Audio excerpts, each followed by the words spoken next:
there-ish. Give it a second or two.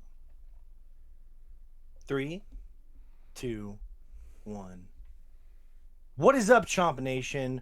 Welcome to another edition of the Chompcast, live on Twitch.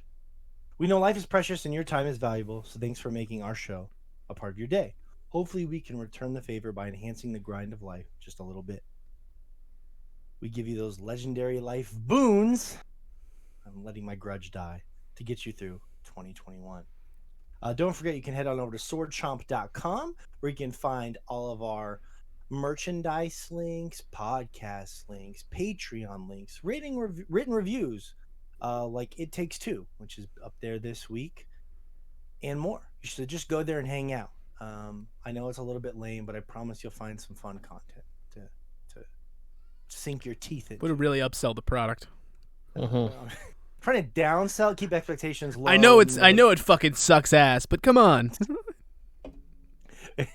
It's not the worst possible way to spend your time. Let's just taper everyone's expectations. The show's gonna be a Hey, little bit of a look. piece of shit. Look, it kind of sucks, but you know what? You could do worse, huh? Huh? Am I right? What's so great about you, huh? You could do worse. That's pretty much my. That's our it's a good slogan. motto. Yeah, it's our slogan. You could do worse. This is going to be a lot of fun today. We are counting down for the topic of the show. Well, I should say counting down, but maybe we'll give some of our favorite. Maybe we will do a little speedy countdown. We were talking about the 4-year anniversary of the Nintendo Switch. That's right. The Nintendo Switch turns 4 years old today. You know, I was looking into it earlier, guys. It was October 20th of 2016 that the Nintendo Switch reveal trailer dropped. That was actually a really exciting day in gaming history, believe it or not, because it also got the Red Dead Redemption 2 reveal trailer dropped on the same day. It was very exciting. But that first watching that, yeah, I know, Josh, try to contain your excitement. No, I mean, the trailers. An exciting day in gaming. 2 trailers dropped. Well, here's the thing. Yeah, it's the crazy, Red Dead I know. trailer, the Red Dead trailer was not very exciting. It was like a minute long and it didn't show that much. But the Switch reveal trailer was... It pretty much covered the game. The Switch reveal trailer set the internet in a tizzy, if you say. I always like a good tizzy. So that trailer, if you remember, it started off with a gentleman playing Zelda, Breath of the Wild, in his home on a docked Nintendo console. I mean, they literally started off the reveal trailer with fucking Zelda. And then after playing it for a little bit, you know, those cheesy little montages they do, he decides, I'm going to dock this thing. And that's where you see him walk up to the Switch for the first time and dock it. And you're like, whoa, this is what, because we were speculating about it for years and what it was going to be like. And then, of course, he does something I personally never done. He's taking his Switch outside to play it. So he needed a break from Breath of the Wild, so he goes to walk his dog, and they show him sitting on a park bench or something, getting more Zelda in because he just can't stop. Even when you walk the dog, you got to get more Zelda in. You know, so Did he bring it to a rooftop party? He did. There at the end, there is a young lady who she's playing her Switch in her house, and she waves. They fucking lied to us about how many rooftop parties I was going to be. I live in a city. I brought it to 0 rooftop parties. I brought it to like. I have brought my Switch to so many rooftops and no one has shown up. That was a sting operation. You're just standing there on rooftops waiting. Yeah, I thought that's where you find people to play. Yeah. Oh, Shay's muted. He's gonna be mad. I thought that you. That's when. Oh, he Fuck! I had a joke. I said, was the police there? Because it was a sting operation. No, Sting was there from the police. Boom. Yeah, you got it. The boom really helps the joke.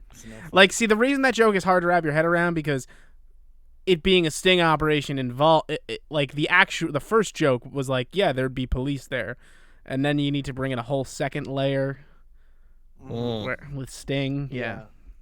This is where I have to fight. Roxanne! Yeah, it was great. This is where I have to really fight the urge to make any sort of horrible teaser references. I will say this: that trailer at the end of it There's a scene with a young lady and she waves to the other rooftop and she's like, "Hi guys," and she runs over there and they all start playing. But you know what I found even more crazy, and Shay can attest to this? There's a bunch of guys playing basketball. They stop playing basketball to huddle around on a table, They're like, oh fuck. sit around their tiny little switches and play basketball on the Switch. Let's take a break from real ball to play Switch basketball. Were they playing NBA Playground? Because that's deceptive. Because that game is fucking terrible. I don't know. I don't. No. Probably 2K. They were playing NBA Playgrounds, and then NBA Playgrounds was so bad they were like, "Hey, if you bought NBA Playgrounds, you can get Shaq Fu 2 for free." And I was like, "Thanks. Now I have 2 bad games." I mean, it's an amazing trailer. Have you or a loved one played Nintendo Playgrounds? Have you- You may be entitled to compensation. But yeah, it's an amazing trailer. It ends with like a bunch of people like practicing and training, and then going into like a big Splatoon Pro live event or something. It's really dramatic. They're called electronic sports, Morgan. It's Oh. it is an amazing, cheesy. It's a brilliantly ridiculous trailer, and it's really fun. If you haven't watched the reveal trailer, you should go back and watch it, and then sort of compare how we actually end up using it. I think it's gonna be a lot of fun to talk about today. What we ended up really enjoying about the Switch, maybe what kind of frustrates us a little bit. Looking back 4 years later on one of the biggest Nintendo systems ever, and probably will go down as one of the biggest, if not the biggest. But it's hard to say because every system Nintendo makes sells about a bazillion units. So what are you gonna do? It's like a bazillion here, a bazillion there. It's so much It's easier weird. to condense when you're making up the number. That's true. That's true. Just make up numbers. Nintendo doesn't give out their numbers. They're very secretive for a company that makes billions of dollars. You can't even find out how much games they sell on the digital market. It's really weird. Anyways, it's going to be a super fun show. Go watch the trailer, laugh, and we'll have a good conversation today. We're going to catch up on some games as well. Of course, the greatest video game ever released in the history of mankind dropped in 1998. And we're not going to, I don't know if we're really going to talk about it today because we haven't really sunk any time into Saga Frontier. But Shay might have some first impressions. You mean you haven't? That's right. Got him. I've sunk hours. Hours, huh? That's Sunk is about all those hours could have done. You know, Josh, Uh, we're not going to start off with the cancer talk right off the bat. Please save it. I just wanted to Save it for the appropriate time. It's 2021. Cancer I just wanted to everywhere address now. chat really quickly. As people are concerned that Morgan is no longer in a closet, I want to assure them he is just in a different closet. Mm-hmm. No, this is actually an interesting. He's in a bigger closet. Yeah. You know, and you make those big life upgrades. You move from one medium-sized closet to one slightly larger medium-sized closet. Yes, if you're just checking out the show for the first time or you're concerned, I'm Morgan, General Mountain, Montana, and yes, I didn't have time to get my full setup this week. We spent the entire week last week rearranging my entire house. So I actually got a much bigger closet. I would like to show people. It's just They not shoveled the fully- cat turds to a new room. No. This was my kids' closet, and we just decided they shouldn't have the biggest room in the house. I should say my wife decided that, and I just listened. So that's what happens. So yeah, I once I get it all jazzed up, it's actually a bigger room for me to do all my creative endeavors in here. But right now it's a little weird, and the sound's gonna be a little weird today. Not bad, but it's gonna be a little weird because I don't have the acoustics channeled in yet. So that's Well, you got to probably get a what I- Mystic in to take care of that for you. Yeah, and the Mystic was busy last week, so it should be a Tuesday between 12 and 4. So we'll see. Those Mystic techs, they're kind of sketchy on A that. 4-hour window. Wow. Yeah, 12 and 4. Anyways, we got so Not bad for a Mystic, really. Well, It's not as much as Rich paid his voodoo guy. Well, you know what? Okay. I have him on retainer. Never know when you're going to need a voodoo mystic to suck your friend dry. it's true. It's true. And Tune to the pre-show for all these fun topics and more. That's exactly. shortone.com/Patreon. I had already forgotten because I was in such a rush today, so I will let Rich, the beautiful Rich Meister, introduce his own thoughts On? Two games I really want to talk about this week, and I can keep both really short because they're small games, are Rain on Your Parade and Dork Romantic. So Rain on Your Parade and Dork Romantic. Dwarf romantic. Scott Pilgrim. Gotta love it. Why are you? Those are my private messages. I'm so sorry. I don't want to be. You have become the new fish, Rich. Welcome. In that case, I quit. That would be a fish thing to do. So I guess that's it. Yes, that's the I'm joke. sorry. That was too cold. That was too cold. Oh my goodness. Oh Christ Almighty. Yeah, and I know Josh. I saw you were playing some Fantasian, correct? Not yet. I picked up Apple Arcade again Same. to get around to that. I also it took me 3 days to find my MacBook charger, so that's why I haven't started it yet. Anyway, I got distracted going back through there. I'm like, if I'm buying this service again, I may as well get my money out of it. And then I noticed that A Fold Apart was on there, and that's one I've been wanting to play since Rich talked about it last year. So I went and played that before getting down to There's some a Fantasia. review for that on our website. Fold Apart. You have a website? Speaking Yeah, of you cancer, talked about it like 10 minutes ago. Yeah. I mean, look, we don't even need to talk about it then. 10 seconds on the Fantasian. Just go drill a needle into your dick instead, and you'll probably have a better life. Why would you drill a needle? Is the spinning helpful in that? I think Morgan's just telling you what it's like to have sex in his household with him. How would he know that? Drilled with a needle. she's getting drilled with a needle. That's good, Shay. That's a good save there. Yes, if you want to get drilled,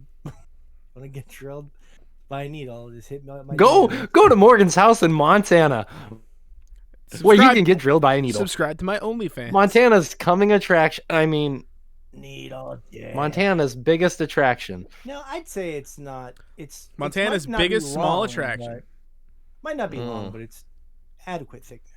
Let's get to some introductions here. We got a bunch of fun polls to get through as well. It's going to be a bunch of nonsense. You know, you're going to love it or you're going to Nonsense. hate it. Whatever. It is what it is. Joining us from New York, the one and only Rich Meister is here. Hey. How are you doing, Rich? The way that lag worked, it made it sound like you said Bitchmeister, and I was very, very confused why you were calling him that. That would be rude. That's too much effort for just calling it a pimp. Yeah, it's pretty fucked up. Bitch Meister. That's the new slang for a pimp. Hey, see the old Bitchmeister on the corner? I'm sorry, a what? Pimp. You It's don't- not a. It's You not. know, the old Bitchmeister. One thing I do like is you don't hear a lot about pimps anymore because there's a lot more empowerment and people are more comfortable talking about their sex work and whatnot.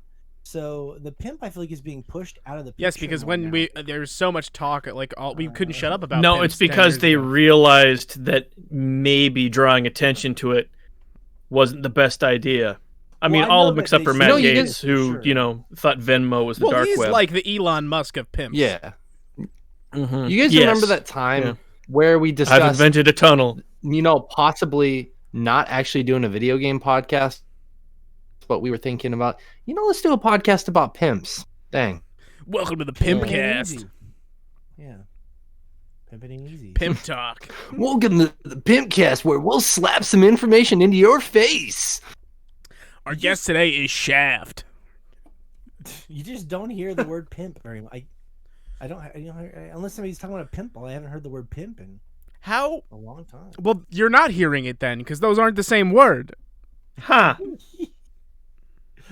They're not? Oh no. That's just, my mind is blown. So yeah, really, we're deep diving into the nature of pimps and how they've been pushed out of our culture. Later on the show. Pushed. Yeah. How is the? Is there areas in New York? I've never been to a big city, but is there areas in New York We can where tell. you can just see, Oh my god. you can see hookers just like standing on the street and stuff like that? Morgan, there are areas in Great Falls where you can see hookers standing on the corners. How dare you give away my location?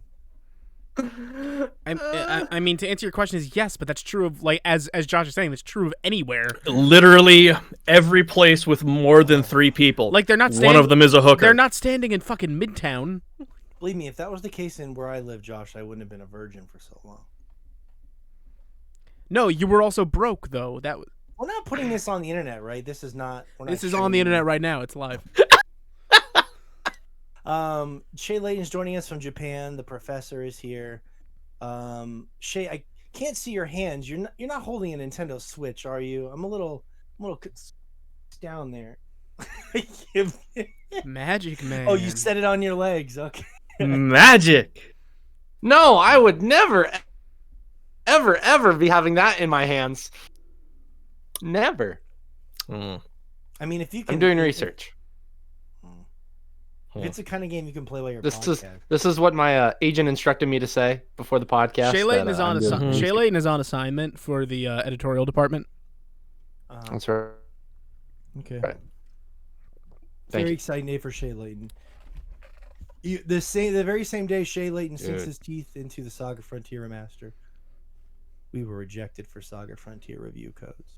So, Ha! Yeah. Sad day. How does that happen? Like, there are too many people wanting these codes. Who fucking wants those codes? Outlets. What a ringing endorsement. That outlets who are bigger than us. Yeah, here's the thing. I guarantee you half the fucking outlets that are bigger than us don't even know this game exists. Well, see, here's and of those half of those don't even care about those. Here's the thing. That's where you're wrong, because anything in like the remotely like editorial website scope is putting somebody on everything. Still, that's still the world we operate in. Yeah, but I mean, what, they have like 10 codes? It's just I was well, I mean, I can't speak for these PR people and what sort of access they're given. You know what I think? Here's the thing, Rich. Few of them are bigger fans than I am of this game, so they shot themselves. As far in the as foot. I could tell, that's absolutely true. Sold that is so many copies to our fans. I would have sold probably like 3 copies, and that's 3 copies worth that they're missing out on sales. That feels deceptive, based on what everybody else has told me about this game. Well, I don't know what to tell you, man. It's possible that it could be, I don't know, a damage control. I mean, it has 9 reviews on. I don't know. I'm just trying to figure it out because I feel like we made a really good case. But I don't really think they need to run damage control on a $25 remake of a game from 1998. People know what they're in for. I'm just trying to figure it out. Like, no, what I'm trying to explain to you is there's no conspiracy. No one's withholding anything from you for nefarious reasons. They probably don't give out a lot of codes because of how small they expect to sell 5 of them. So they got to make their money. If they give out 10. Rich, weren't you the one that said they can just generate codes and it's silly? Yes, but that's not the way these PR departments work. What I'm saying is, like, they're only going to get a certain amount of codes from the developer. And as much as this is not a conversation to be had here. I'm upset. Very upset. I'm sorry, Shay. We let you down in that regard, but you know what? You got your hands on it either way. So, Saga Frontier is here. Mm-hmm. Yeah. I mean, I was gonna buy it either way because I want to support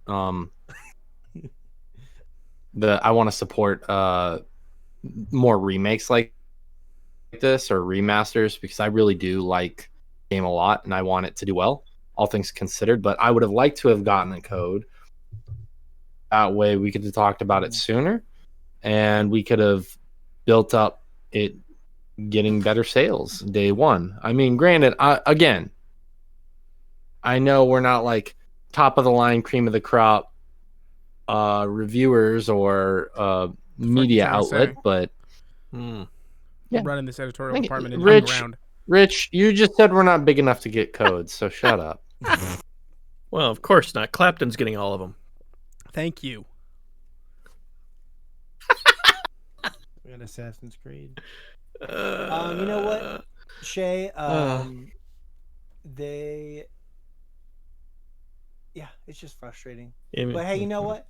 It's coming up. It's coming up aces for Shay. You got kind of lucky with some of these more obscure ones they remade, like medieval, and because we were thinking about this the other day, that like it's kind of strange. Joshua Fowler joining us from Michigan, in case you want to jump in here as well. Yeah, they remade.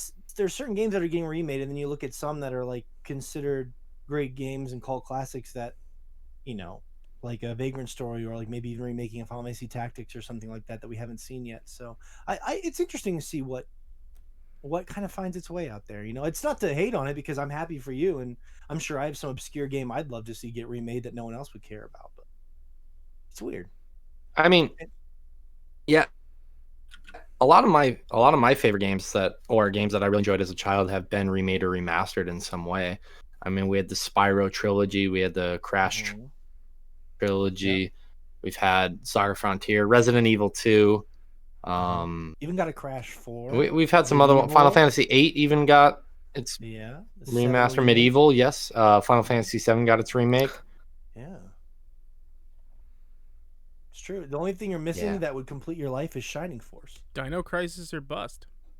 I think a Shining Force remake would probably make Shay just about as erect as a Tomb Raider 2 remake. If they announced a Tomb Raider 2 remake or a Shining Force remake, I think you'd have I'm pretty sure my house would just explode. What would they do? Semen. What would they do to Tomb Raider 2 to make it playable, though? I hate you. I mean, honestly, just being able to see what the fuck was happening would be a major We improvement. made a third-person shooter you play with a flight stick, they loudly declared. They make a custom Tomb Raider 2 flight stick just for the. No, that was how you played that game on PC. It was not fun. Mm-hmm. No, I played it with. I actually played it with like the WASD shit. I actually played it with oh god, it was crazy. And then I got a Sidewinder gamepad. Ooh, Yeah. Look at you, huh? Fancy lad. I was a ninja. I played the game hundreds of times. I could have done it with blindfold on and played it with my cock. Thanks for being here, Shay, Josh. We have an amazing show today. No, that's not true. I'm not gonna lie to you. It's gonna be hopefully at least better than last week's downward spiral into madness. What do you mean? That show was great. I didn't feel so defeated I went to bed before we recorded the next second podcast. You did. And oh man, people haven't heard it yet. But I felt like beautiful dog shit.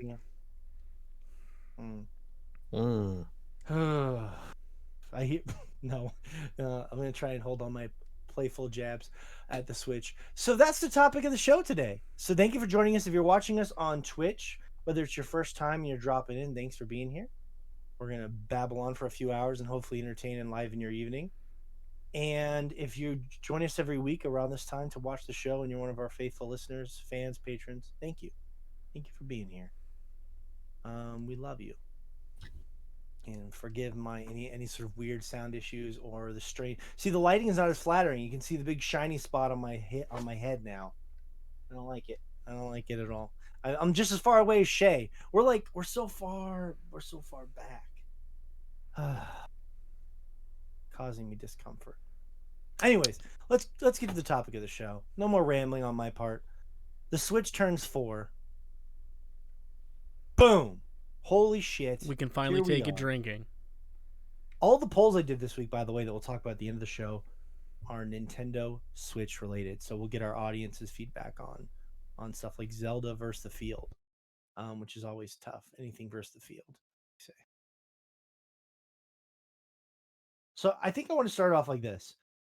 The first year of the Nintendo Switch was one of the better years of a console launch I can remember. You had two 97 Metacritic games. Oh, Jesus Christ, it's already starting. Well, you'll like these, Josh. You like these games. You had a brand Doesn't new... mean Metacritic is not just rancid dog shit. Well, you don't have to get so excited about it. I'm just telling you that they're critically acclaimed games. I'm just giving you...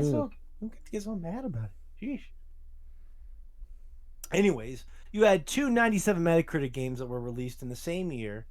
Breath of the Wild arguably one of the most both beloved and divisive Zelda games ever. Well, it's not really divisive. It's a 97 Metacritic. It's not divisive. Don't fool yourself.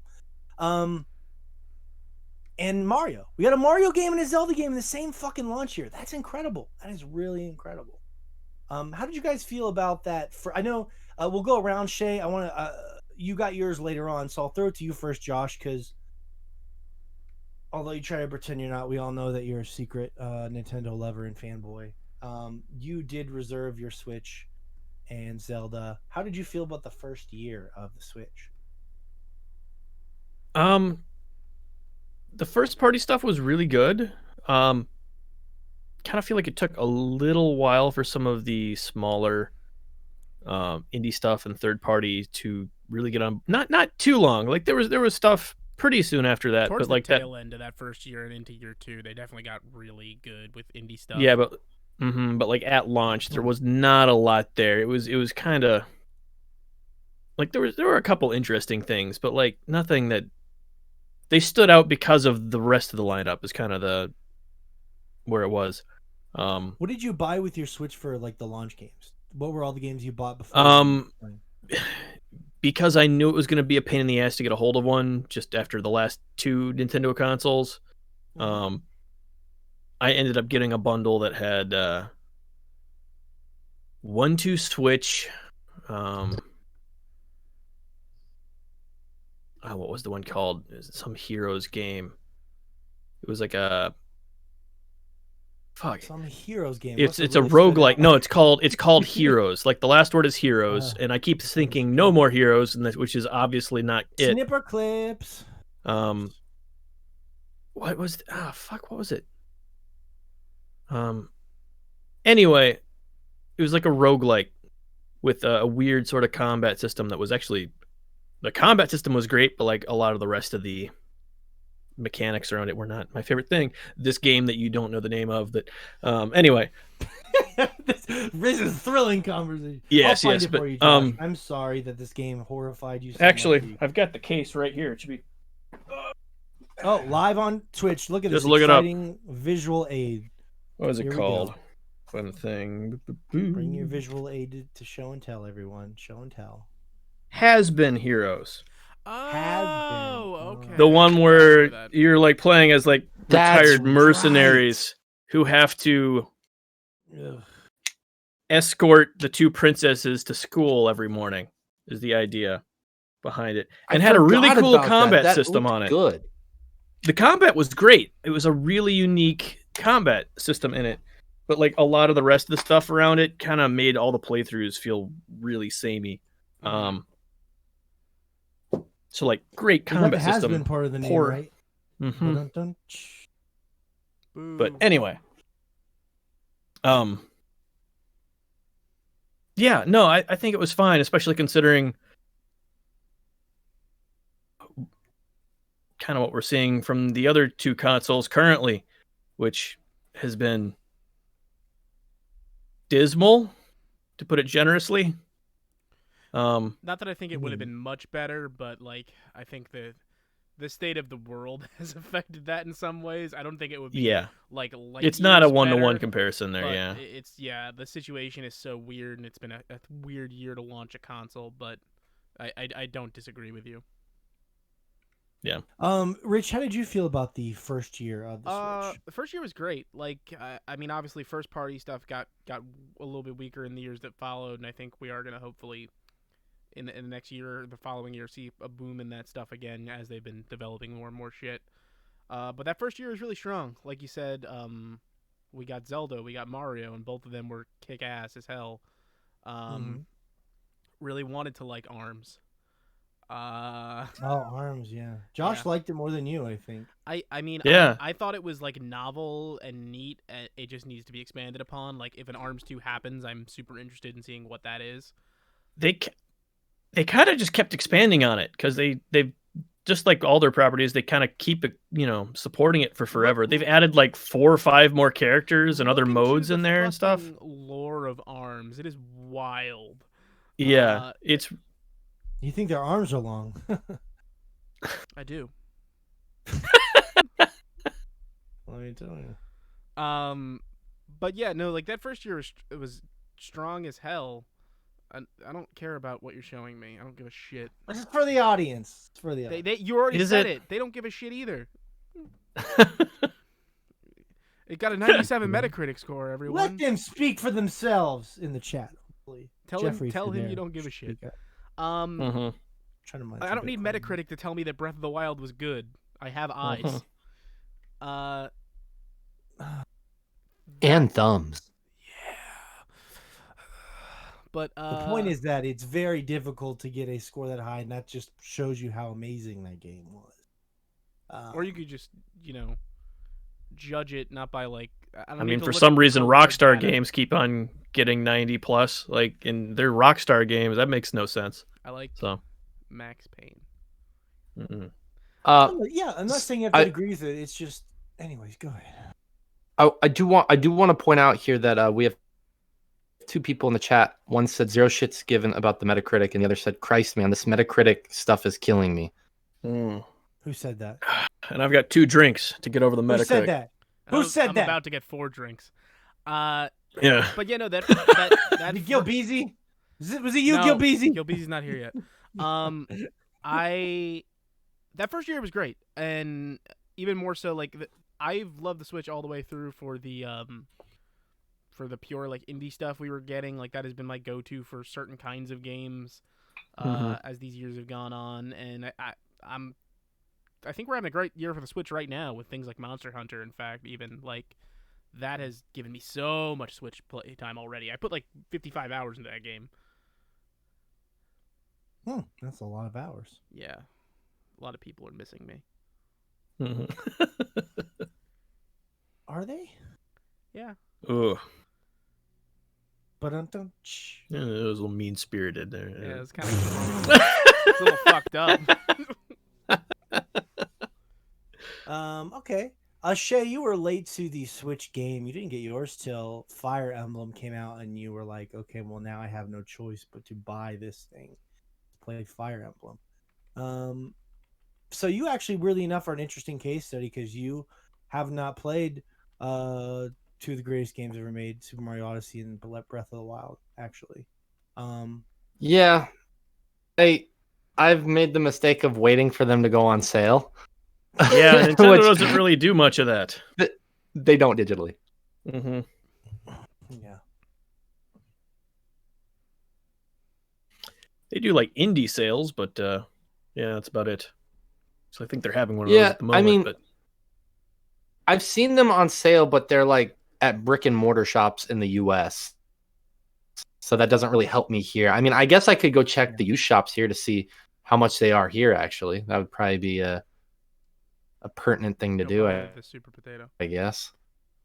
Yeah, no, that's true. That's true. Yeah, I do want to pick those games up. They're on my list, but no, like kind of along the lines of what you guys are talking about, because I was working at GameStop right before I moved to Japan as a part-time job, and I got to see the launch of that console despite not picking it up, which is kind of an interesting case. I think obviously this console had such a strong start. It really did. And then it's not been as strong as the initial launch of the console, but I feel like the console has been really consistent year by year if you're to look at it, if you are an indie game player, because I feel as if a lot of the big games, because there are a few every year for the Switch, are dropped in between a whole host of amazing indie games or ports or remasters that Nintendo has done. So I feel as if there's constantly material coming out for the Switch, and I never have to struggle to find something to play. If anything, it's my wallet is screaming at me saying, "Hey, you can't buy 15 games that you don't have time and money for." Oh, can't I? mm-hmm. Yeah, me Do and you know who you're what is talking to? 66 games on my Switch disagree. I don't play games. I collect them. Mm-hmm. Yeah, the Switch is I think legit. we've all been through a dark phase like that where we're trying to you see all those games in the store. That was my 2019, I think, where I was just on my Switch constantly between Fire Emblem and the Final Fantasy 12 remake, and I was playing all sorts of Into the Breach at the beginning of 2019. I put like 100 hours into Super Smash Brothers Ultimate. I was playing competitively. Yeah, you can definitely fall down a dark hole where you can play this shit out of that thing and you just spend a lot of money on it. How so Fire Emblem pulled you in though, Shay, and overall it sounds like you're having an issue not buying too much for it. But it works well for you because you played a lot on the train, right? Yeah, yeah. So when I first got the console, I was initially waiting because I wanted to get the one with the bigger battery life that had been rumored for a year. And I knew I was kind of falling behind. I wanted to play Fire Emblem. And so finally, when I picked it up in September 2019, I immediately just eviscerated Fire Emblem Three Houses, because that had been the game that honestly was going to pull me into the system. And after that, it's been pretty consistent. At first, I was really nervous to play it on the train because I was like, I don't want anyone to judge me, and I don't want, like, because I already get stared enough as it is being a foreigner in Japan. And like if I was living in Tokyo or Osaka, it wouldn't be such a big deal, but being in Nagoya, which is where I live, there aren't near as many foreigners. So I didn't want to bring attention to myself, but then due to last year with the way the pandemic and everything worked, I was like, you know what? I need to do things to improve my mental health as much as possible. I'm going to play if I want on the train, and I'm not going to really care what other people think. And yeah, ever since I just dispensed with worrying about other people's perceptions of me, I play a lot on the train. And it depends on if I'm addicted to a game. So obviously Hades, I was playing on the train all the time because I was trying to finish that game. Mm-hmm. And then recently, obviously the last few days, I've been playing Saga Frontier on the train, and it's great. So that's interesting though. Like, what is it? I would think that, like, I know you like you said, you're a foreigner, so it's easier for a foreigner to get more stares and what have you. But what is it about playing a game console on the train that would cause even more people to look at you? Is it like embarrassing for you? Or I don't understand. I would think Japan would be more open to stuff like that.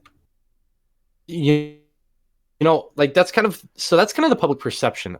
Back when the DS and 3DS were huge, everybody was playing those on the train. They were compact, they were easy, and we didn't have as many smartphone games, right? Mm-hmm. Smartphone gaming wasn't as big as it is now. Everybody did have DSs and 3DSs during that time. Now everybody has a smartphone, and you can play a whole host of games on there. So you don't really need a console to do that. And it's less, it draws less attention to you to be Less playing on your cumbersome small and- smartphone. Yeah, you're carrying that Yeah, already. exactly. With this big Switch. So the only way I play on the Switch is if I get a seat in the mornings or in the seat on my way home. Because like to try and stand up and hold this big thing while a bunch of people are trying to like snuggle into a going home train where there are a bunch of people, it's a little difficult. Yeah, but dude, yeah, a rush hour you train find in New it. York, that ain't happening. It's probably, I'm sure it's the same deal. Yeah. You know, Che, you could send a signal, It's not near as bad as somewhere like Tokyo, but yeah, it can be pretty bad here. Like recently it started getting bad because they've lifted the emergency orders for the pandemic. But that a little off topic, I apologize. Yeah, it was more of because that everybody's playing on their phone now. If you see somebody playing on the Switch on the train, it's either a child or it's an otaku, which is the equivalent of a nerd. Yeah, that guy that peed like a himself really when the ninja big showed nerd. up. Oh, really? But they would see you and be like, "Oh, you know, you big, handsome, white, tall, strong man." Yeah, he's gonna beautiful." really turn that image around. Yeah, they're gonna be like, "Oh my, it's cool to play. It's cool to play the big Switch on the train. You could be a trendsetter." You give me far too much credit, but thank you. That's really sweet of you. No, Bigger like is better, that's kind baby. of the perception I had to give myself though. I was like, you know what? People are gonna judge me no matter what. Might as well just enjoy doing what I want to do and maximize my time because I don't have a lot of free time working on everything that I do. When do you cry? And so I need to start just maximizing my time. And if it's 30 minutes on the train to be able to play a video game, that's what I got to do. And if other people are going to judge me, they're going to judge me. And if it prompts me to encourage somebody else as a tall white foreigner to enjoy themselves, cool. And if it encourages them to make fun of me, that's fine. I mean, people are going to do that regardless. So, yeah, that was kind of like the philosophy going into playing it on the train. But now that I've been doing that, it's really great, and I really have a massive appreciation for the Switch as a result. To answer your question, Rich, he cries only after sex. So almost never then. Yeah. I would just say this. With gaming the last year on my Switch, it definitely has my seal of approval. It's been amazing. Oh no! Oh god! No, what? I really don't want to have to do another poll. I don't want to have to do it, Shay. Do what? Seal of approval. I already told you this. I'm aware of the words. I already told you about this. We don't have to have this discussion. I mean, you don't have to believe me if you want. You don't have to do that. But I'm just telling you.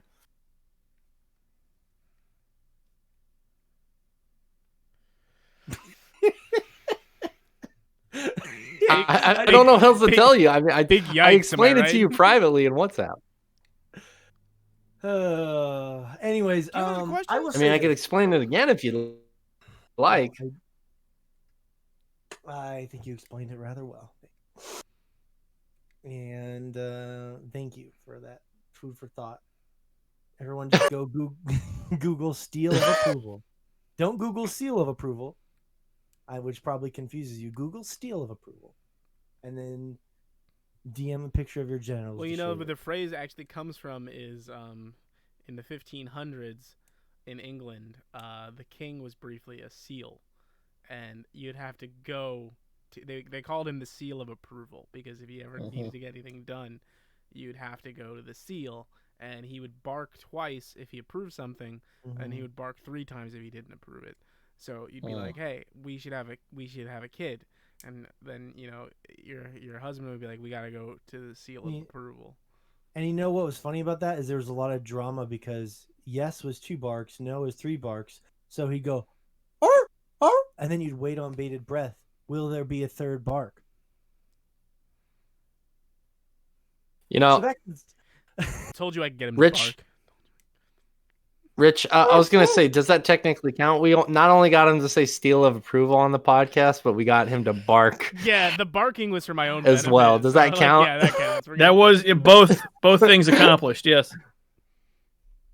I don't know. I feel cool. like repeating. You I owe feel me like 100 repeating high fives. is kind of the lowest You owe me form 100 of high that, fives though. when we meet. 100 high fives. Who has hands for that? Good lord. You're going to tire a man out. He's going to masturbate later. That's just 50. You're not wrong, Josh. I mean, it was the lowest form of getting that, but we got it nonetheless. Yeah. We'll have to make rules about just repeating something someone else said derisively at some point. It's the laziest. There are more elegant ways. From the future. It's the laziest. From the future. Yeah. But we still got it. So here's. I think the Switch, I think it had an amazing first year. I mean, it's hard to argue with those 2 games. And I think the Switch it really has become great for first party and smaller independent games. And I know, Rich, you don't necessarily agree with this because you spent 55 hours with Monster Hunter. I've loved my Switch, but yeah, it's definitely harder for me to enjoy now because I'm just playing so much next-gen stuff, and the visuals are a lot more detracting for me. I mean, it's 4 years old, and I think Nintendo's probably going to come out with a new Switch soon, hopefully. Because it's just distracting enough that it doesn't ruin the game, but it does bug me. Having said that, we'll see how Pokemon Snap goes. I find that take baffling. Well, it's just it probably was less. Look, I complained about it back in the day. I'm a visual snob. part of the Again, fun I have with crazy games is how much you claim to care about visuals for someone who doesn't really play games on PC. You know, there's like a well, whole new world of visuals you could be getting. that's true. I mean, I have nothing against the PC, but I'm again, I like my platinum trophies. I like my PlayStation exclusives. A lot of my favorite games are PlayStation exclusives. So if I'm already there, I'm not going to waste the time, playing games on PC if I don't have to. I did play, for what it's worth, I did play 20 something hours of Cyberpunk for the review. Well, that doesn't really help your case. On PC. That And game that looks game like was shit. great. Oh, the most baffling thing about that, the So last Cyberpunk patch they looks just like had. shit, but Monster Hunter is beautiful? Is that what you're Monster Hunter looks fucking gorgeous.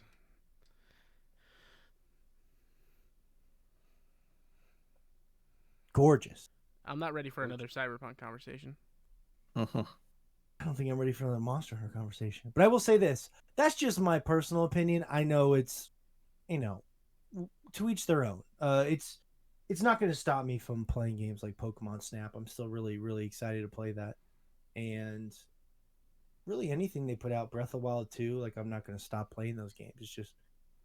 It's just, yeah. Nintendo's always kind of carved out that niche. They've always been, a little bit behind in that way, but it's okay. Portability is a cool thing to have. You're trading high-end visuals for portability, and portability is nice. I mean, being able to play the games on the train, or the billions of hours I put into Hades on my couch or in the bedroom. I mean, there's just a lot of these. Into the Breach, I played that like laying on the ground in my kid's room while they're messing around. Like, there's just portability is a very nice thing, and that is the trade-off. I say laying on the ground. Is that like you were swinging in the park and then you broke your leg and they're like, nobody moved me because you kept playing? I wish. No, I was Combo just kinda laying on the breaker. ground. I was just laying on the ground while they were like playing with toys. And I was trying to pretend like I was a good father by being in the same room with them when I was really playing video games. That whole thing. But yeah, it's the Switch itself has been, I think, overall fantastic for the most part. I mean, I know for a lot of people probably enjoy it a lot more than I have. I still like. I'd rather play. Weirdly enough, I'd rather play something like a Saga Frontier on my Switch, because if I'm playing it on my PS5, it's going to make me mad that it doesn't look gorgeous. But if I'm playing it on my Switch, That's also like, an insane everything. take. I'm like, everything looks like shit on my Switch anyway, so I'll just play it there. So actually, I probably will play Saga Frontier on my Switch. Believe it or not, Shay. So yeah, it's great. It's great for old games, smaller independent games, nindies, as they say. And Yeah, it's too bad Last of Us 2 wasn't on the Switch. Maybe it would have been excusable for looking like a shitty game. Got him. Zambo. I didn't even believe that. Zambini. Did you hear my voice? I didn't even believe what I was saying. Zambalooza. I didn't even believe what I was saying. Zimbabwe. Yo. No, for real, that take is hot ass. Sitting on a pile of hot garbage. But I still love you, Morgan, but that's still a terrible still take. baffling. No. well, what's so bad about it? I'm not offended. Go I ahead. guess What's so bad about it? The bad thing is you're saying that I guess you're big on graphics, which, like these guys have already said, you'd own a PC and you'd game on a high-end PC if that truly was the case. Like, if that was your main focal point. But it's not, and I think we know that at the end of the day, that you just like to complain about it just to complain, because if it was your main point, you'd own a high-end PC. And if trophies were such a big deal to you as well, you wouldn't own a Switch, or you wouldn't even game on your Switch. So at the end of the day, I guess I don't really get it. And I think it more actually devolves into you mixing up strictly graphical representation. And I think you kind of put art direction in there with that. And I think sometimes when you say that you don't like something and it looks like shit, what you're actually saying is graphically it doesn't necessarily look bad. It's just you don't like the art direction. And I think that's more like getting more to the heart of why you don't like things. I would say, well, I thank you for clarity. First of all, I appreciate that. I would say actually everything you said was like the exact opposite how I feel. So I'm glad that you brought that up so I could make a little clarity there. The art direction is one of the best things about the Switch. The best thing about Breath of the Wild is the art direction. The worst thing about it is the resolution and at times how it performs. The resolution is fine. It's fine. Yes, it's fine. Yeah, fine is not something I get excited about anymore. I'm not in the world of living with fine. But the art direction for Breath of the Wild is gorgeous. It's one of the best things about it. It's one of the best art directions I would say in a long time. That's why I wish that game was performing at a higher system. This stance you have of like it's like if a game is like 6 months old, it might as well be 40 years old to you, and that's a baffling stance to me. No, I mean from the beginning we knew the Switch was going to be an inferior console. It's not. It's not a. It doesn't have the power, but also no one's doing anything with the power. I mean, you look at AAA games and you're like, hey, we're making this realistic. I'm like, well, no, you're making it look new. I can definitely tell it's new, but it's still squarely an uncanny valley. It's not like any of this looks good, so why waste your time trying to give, Shiny McShineface have 2 more polygons? Like, it still looks so far from reality. Well, yeah, I think. Go ahead. Go ahead. I was just gonna say that I agree with your premise, Josh, but that's again you're painting like you always do all AAA games under this. Well, no, but I mean, like, branch. Well, hold on. I'm just saying that like there's a lot of AAA games with fantastic art directions. There are a lot of them that just go for realism, shiny McShiny, and I'm with you. That shit's not interesting to me either. But that's that you can't paint the whole AAA. No, not the whole thing, but especially lately, it seems like it's.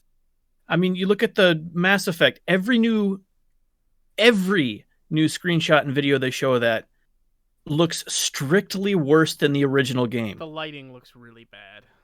Everything about it, they're like, let's make this look more realistic, and it's just washed out, just boring. Like, they had interesting lighting choices to make it work with the lower res models. Like, they were doing an awful lot with that system, and now it just looks boring. Like, there's less to make it stand out. Yeah. I think that's kind of par for the course right now in terms of what's popular right now in terms of gaming. Like, if you look at trends in certain genres of music, you have artists, for example, that are kind of getting themselves up to speed and being current with what's trending.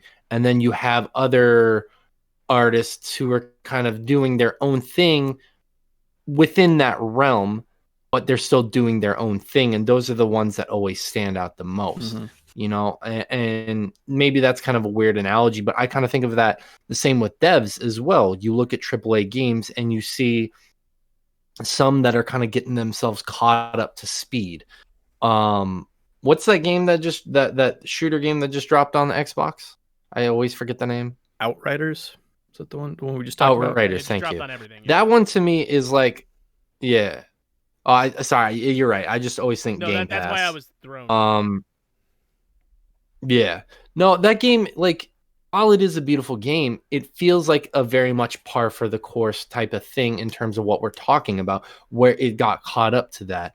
Yeah. And then you have other games, I feel like, that are in that realm that are trying to still set themselves apart. And I think that's kind of like what Josh is referencing there. Not like all AAA games are doing that, but we look at something like BioWare and EA, and that's kind of been their whole trend recently, is staying up to speed on what's current, not really pushing the barrier to beyond to what's going to happen next. Doing more interesting things with the tech rather than just seeing how far they can push and fidelity. Right, and that's kind of the bummer thing when you look at the Mass Effect trilogy. I mean, it's still going to sell like crazy, and I'm still going to play it, and I'm still going to love it. But I'm sure that a part of me is always going to feel like, man, the original trilogy had so like the magic, like the intrigue that's kind of gone with this game being with the current trend of what's happening graphically speaking.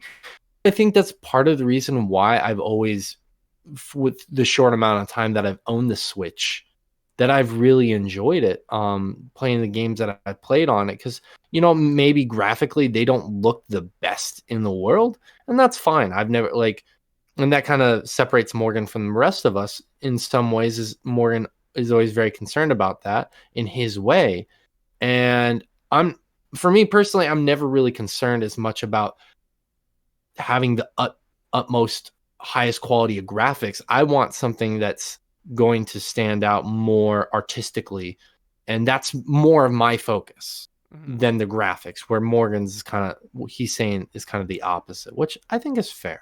I think it's fair, and that's why I really am enjoying what the Switch is doing. That's why I get a little frustrated. I'm not saying that I don't want the graphical fidelity over the art direction. I'm saying that I want both.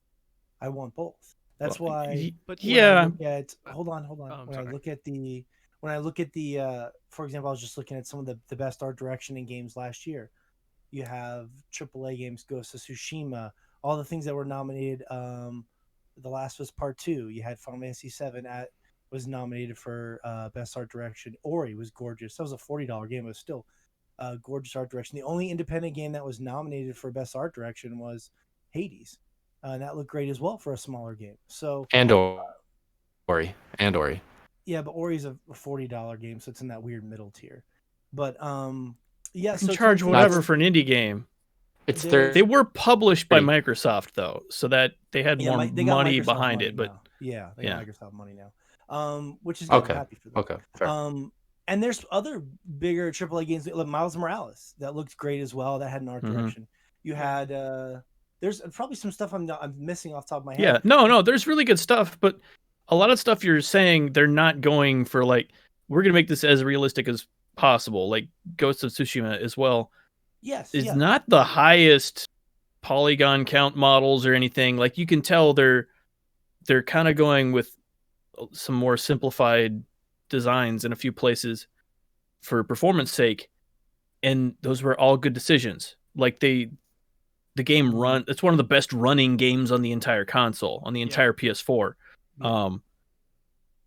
That's why in a perfect world I'm trying to think of something that was like cel shaded on a modern. It sucks because Nintendo has such great first party games, and you don't see. I'm trying to think of something that, like, Morgan, if I could just say, the thing like that always confuses me when you bring this up, and because when I think of things like Breath of the Wild and things like that, like, the trouble I have with it is that game's art direction is top notch, but nothing about it, like, you're not going to get that much mileage out of, like, that thing being 4K and, like, upping the crap out of the resolution isn't going to do that much to it. So I just don't understand what about it bothers you. That's the part I don't. Yeah, like for example, you know the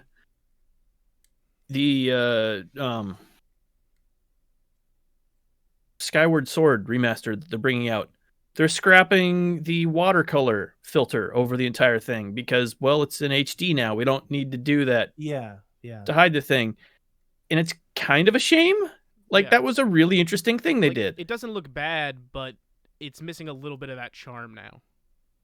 Yeah, and something that they needed to do to get it to even work at the time. Look what they've done to my Groose. Yeah, but that was the generation where I think this would have had the most weight behind it, because it was literally the only SD console at the time. That's fair. There's something to be said about the Switch not running as well in handheld mode, which is literally, that's the only way you're playing the thing. Oh, I'm playing the shit out of it in docked mode. So, well, no, not Morgan specifically. He's Morgan, talked over and over again about how he only plays it handheld. Well, I did a poll on that later. Yeah, and it does not, like, I play it both, and there are a few games, especially the closer to pushing the console to its limits games, that do not, like, they need basically all the processor can do. Yeah, that's actually, it's interesting you bring that up, Josh, because I think I said this to you privately when you and I were talking one day. I don't know if I brought it up to you, Morgan. Monster Hunter Rise is one of those games where it is like you're playing a different game when you're playing it docked. Like, it is pretty damn close to World when you're playing it docked, I would say. Really? Yeah. Well, maybe I'll go dock it and check it out. The best way to explain it is, game, so I can check out the demo. I'm sure the demo will give me a nice idea of the visuals. Yeah, that's fair. The best way to explain it is, like, since I was younger, and I have very. It's kind of like when you like notice something and you can't stop. When I was younger, I started noticing resolution in games, like what it looked like, and what it sort of looks like is you'll see a texture and it just kind of blurs a little, or it shakes, or it almost looks like it's tearing. There is actually resolution tearing, which is a different thing. But when I started, and you'll really notice it if you play like big third party games on the Switch. Like, for good God, I bought the biggest regret I've ever had in my entire life was buying Mortal Kombat 11 on the Switch. The menu text had resolution issues. It was unfucking believably awful. Well, I found it funny that you did that because I feel like maybe you should have parsed that choice out a little bit more because I could have told you. Well, but no, but I mean, like that's the thing. Like a lot of the AAA devs who like they don't care to do any of that stuff on the Switch. Not all of them, but like that sort of thing happens where like the menu doesn't even work whenever Mortal Kombat comes to the Switch. Like that's bizarre that there's that little effort put into the Switch version of it. It's unbelievable. I don't even necessarily want to say little effort because I don't know how hard it was to get that thing to run on the Switch because that's true. Yeah, that was one of those games crazy. I could not believe they were getting to work on the Switch. That's my point. Just in general, they might be doing the best that they can. It's not a slam against anyone. It's just sort of that like studio, like NetherRealm. I wouldn't doubt that they. I don't think NetherRealm is the kind of studio that would cut corners. Like I bet they did their damnedest to get that thing to work. Even though, sure, yes, I always joke that I would like to see, even though you don't think it would do much for you to see it in 4K and all this stuff. Although a lot of people joke that really beautiful game that came out was sort of like a really gorgeous Persona 5. No, it was a free anime open world game that people were calling like Persona a gotcha 5. Breath of the Genshin Wild. Impact. Yes, that. The phone game. There's something about that, especially in modern, that I've really enjoyed on my PS5 with like Demon Souls and Miles Morales. When you look at like some of these top tier games and all, like you guys would see on PC, it's just so smooth. Like I'll look at every inch of the screen and I can't find one thing that my eye perceives as a flaw. And I love that feeling. It makes me turgid. That's pretty fucked up. That's kind of sad. It's creepy. I know. It's like when you see a you're mole not on noticing someone literally any of the foliage or looking at the mole on them. It's just like you can't. So, anyways, my larger point is it didn't ruin games like Breath of the Wild for me. It didn't ruin fucking Smash mole Ultimate. hater over here. You're pretty fucked up, bro. I'm gonna call you out for that shit. When it was funny to see Austin Powers go moly moly moly. You remember leave that? Fred Savage alone. It doesn't ruin the games. It's just I avoid the wide swath of middle ground on the Switch, and I try because of AAA games. No, the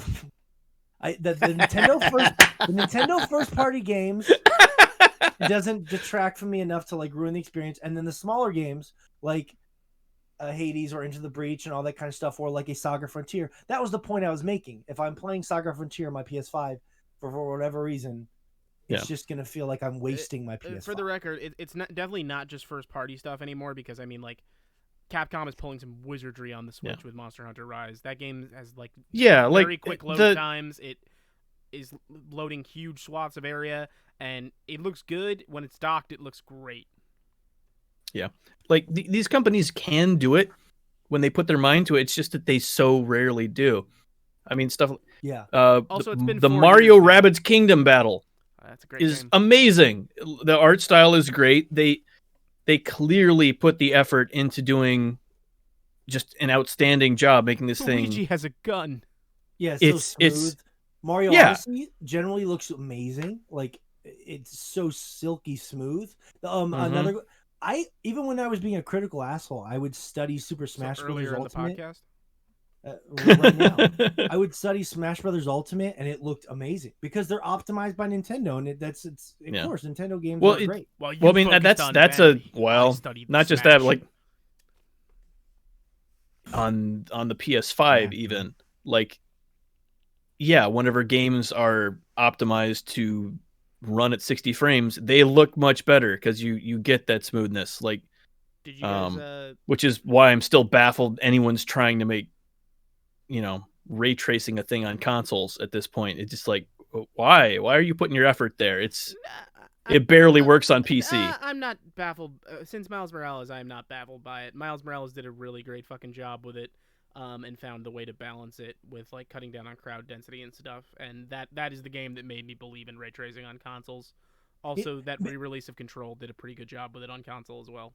yeah, Well, for sure. Control knew what they were doing, just kind of on an artistic level to where to use it.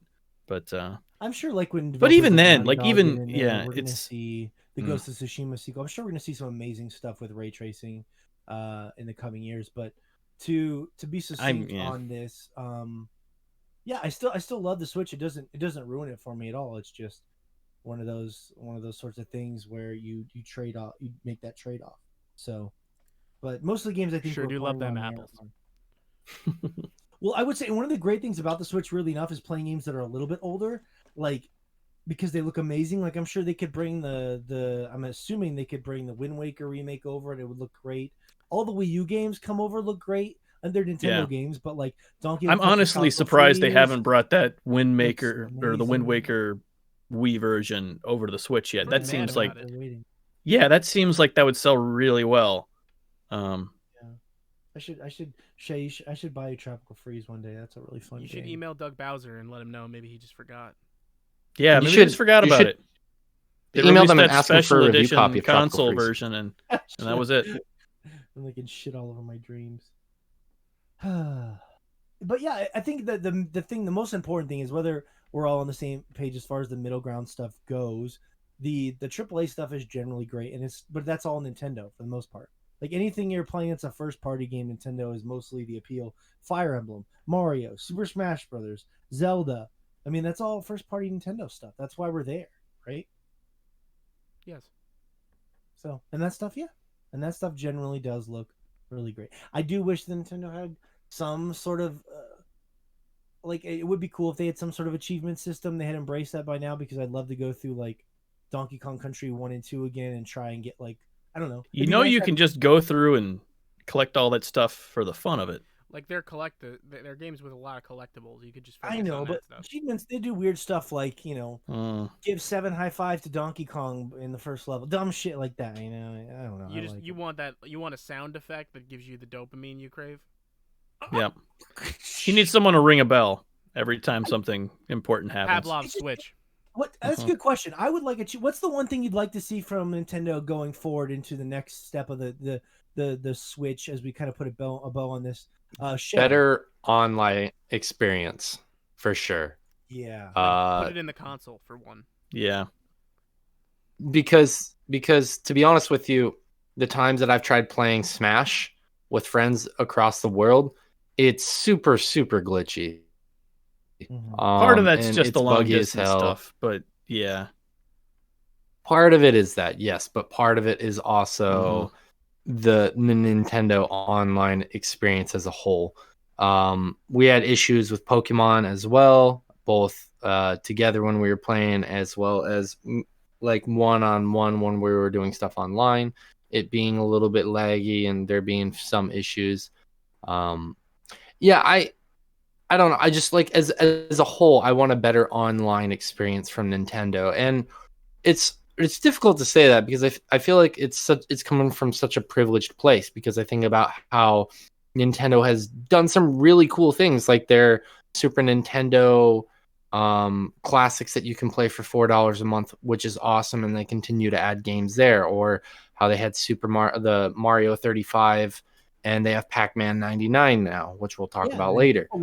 They've provided a lot of really cool things, and actually, and I'm not trying to sneak another conversation in here, but I've had no issues playing Pac-Man 99 online, which has been actually the best online experience I've had with that game, or with that console, surprisingly enough. Yeah. But yeah, I wish there were just some better features when it comes to online stuff. And if you want to take that is like in Morgan's route of there being like an achievement system to like kind of compare it to other people and have fun with, sure. I mean, take it in that direction. That'd be cool too. I wouldn't be against them putting achievement like things in there, and that would go, I think, in line with the online system.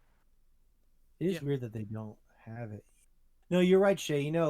the perfect example of that is Smash Ultimate. Nintendo's always weirdly resistant to their games being competitive. It's really interesting. Like they really resisted the Smash community for a long time, and they still fight against Melee, being in all those tournaments. And like the online for Smash Ultimate, in theory, is great. Like I can jump into matches so quick, and it's so fun to play. But the system they have, the point system, is it frustrating. You can get into a bad laggy match and it like kills your total, and no, like they've clearly thought some of it through, but not the entire thing. Like honestly, Splatoon is about the best they've done on that. They've done an excellent job with the net code.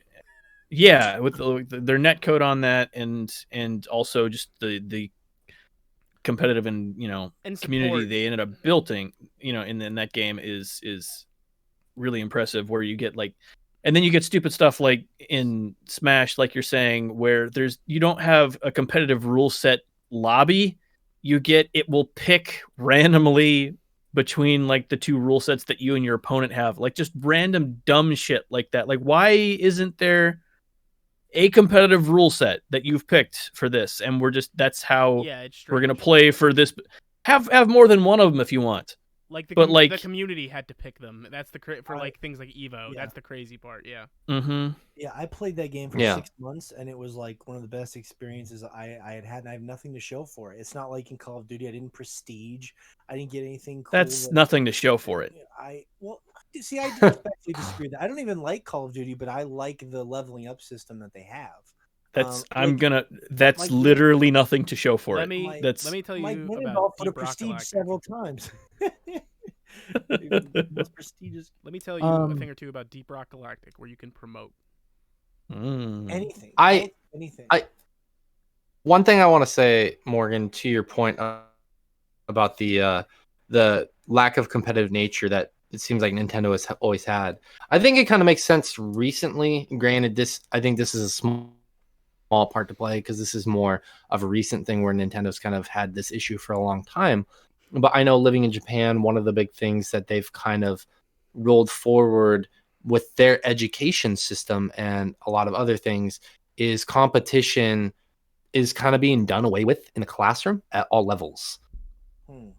Because directly, like with activities and stuff like that. Obviously, there's still going to be some inherent competition with people trying to get into better schools or trying to get promotions. Like it can get pretty fucking cutthroat here when it comes to like those kind of things. And that might be why they're kind of having that directive in their education system. But also that's a lot of also, that's redundant. That could also partially be the reason why they're doing that in a video game, because that's their daily lives where they have to go to work and sit in an office for 10 to 14 hours a day competing with their fellow coworkers to try and get a promotion or to try and get a raise or to try and get higher up in the company.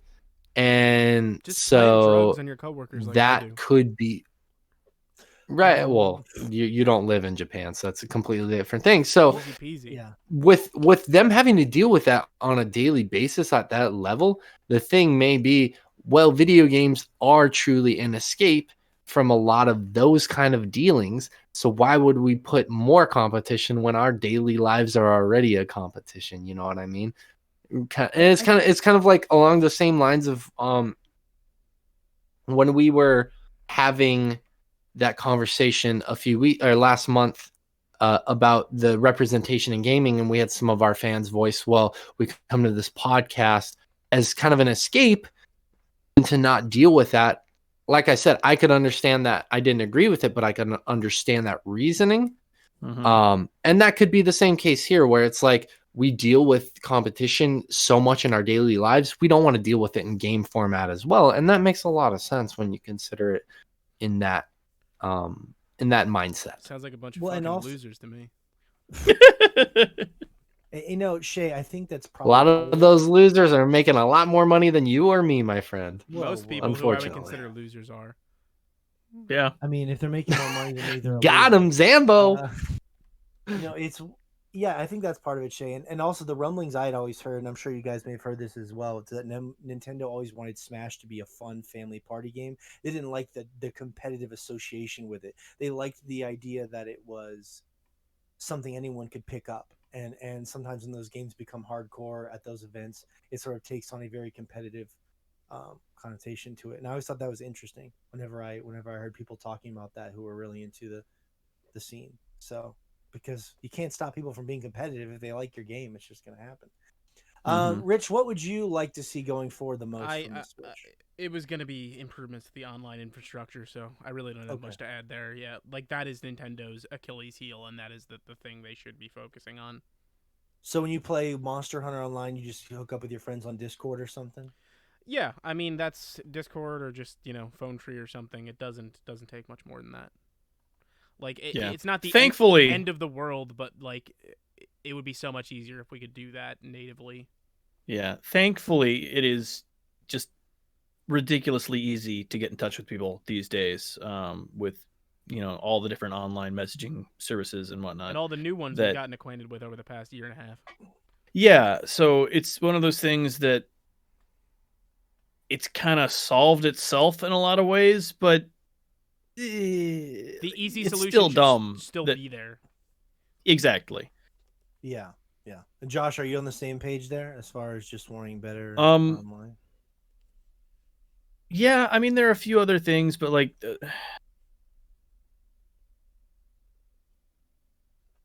like they've fixed most of their Joy-Con issues. Their sticks are still weedy, which is like you've made excellent joysticks for the entire run of your consoles. Like even the N64 had the most awkward and gangly stick, but the thing was kind of built like a tank. Yeah. I think and then these just kind of break themselves. And I have, thankfully, whatever stick they're using is really cheap, so I can go on and buy replacement parts for them. And I've fixed my sticks several times at this point for the. Oh, you broke your Switch sticks already a lot?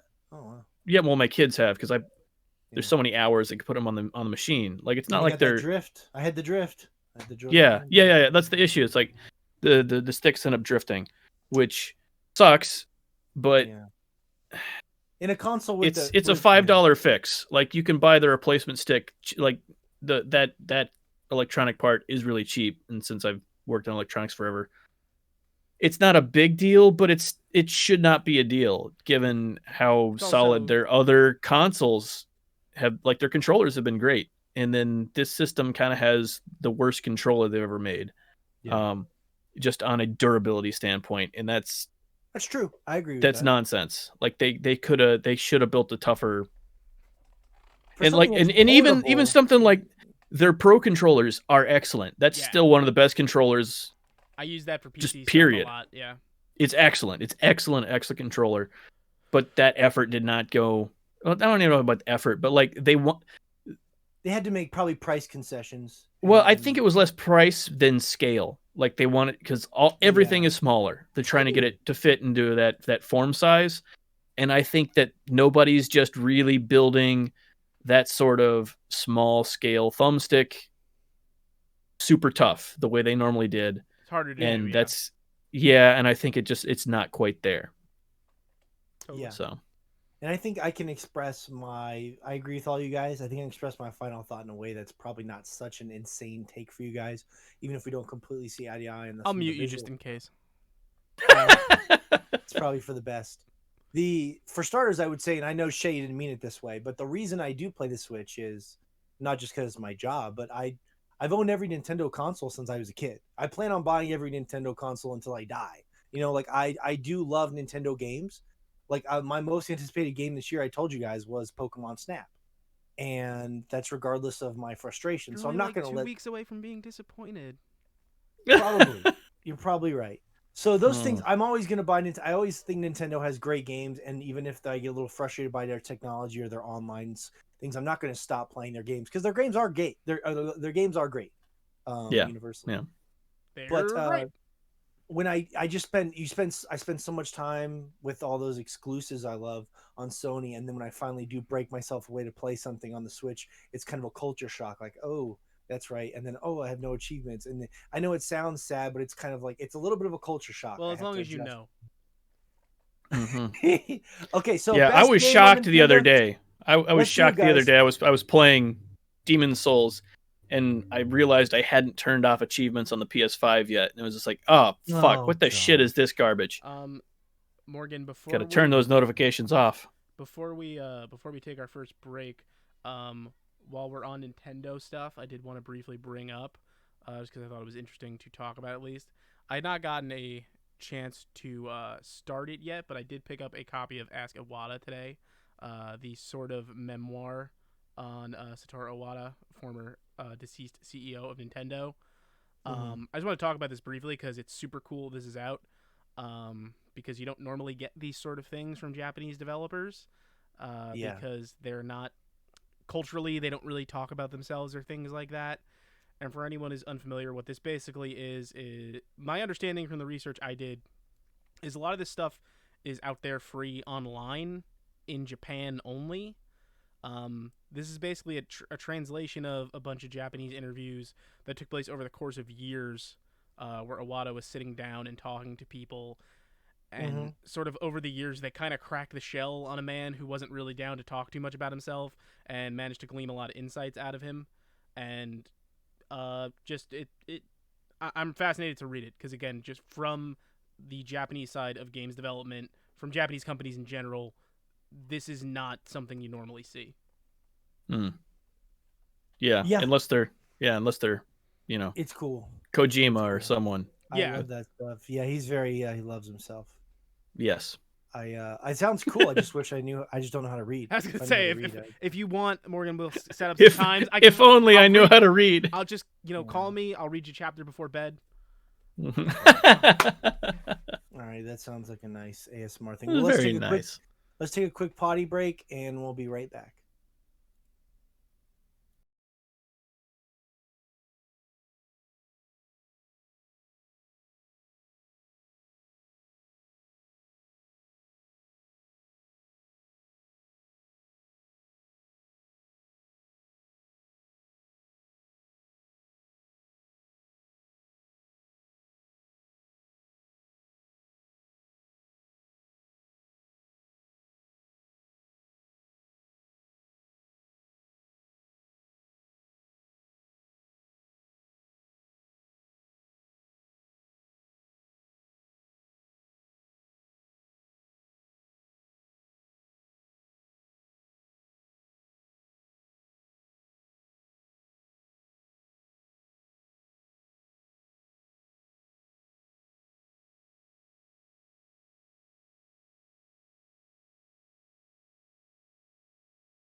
I can tell you. Oh, in we're moments. live. Here I was. Looks like here we I was, are. Here I was trying to buy Saga Frontier. I'm sorry. Maybe you just saved me from a terrible decision. I don't know. Terrible mistake. Morgan, I'm gonna call you tomorrow. You have met a terrible fate. I'm gonna call you tomorrow, Morgan, around 5:30 Okay. p.m. Eastern time, and I'm gonna be in my car in a Best Buy parking lot, and I'm gonna say, Morgan, stop me from walking inside and buying an Oculus Quest. Was it the Resident Evil 4 Mhm. that's new? Yeah, like that was. I was telling Josh before we started. I'm like, it's wild that was the game that I'm like, well, I guess You- I'm gonna have to get one of these things eventually. You're really gonna get the one you need to make a Facebook account for? That's the only one it's coming to.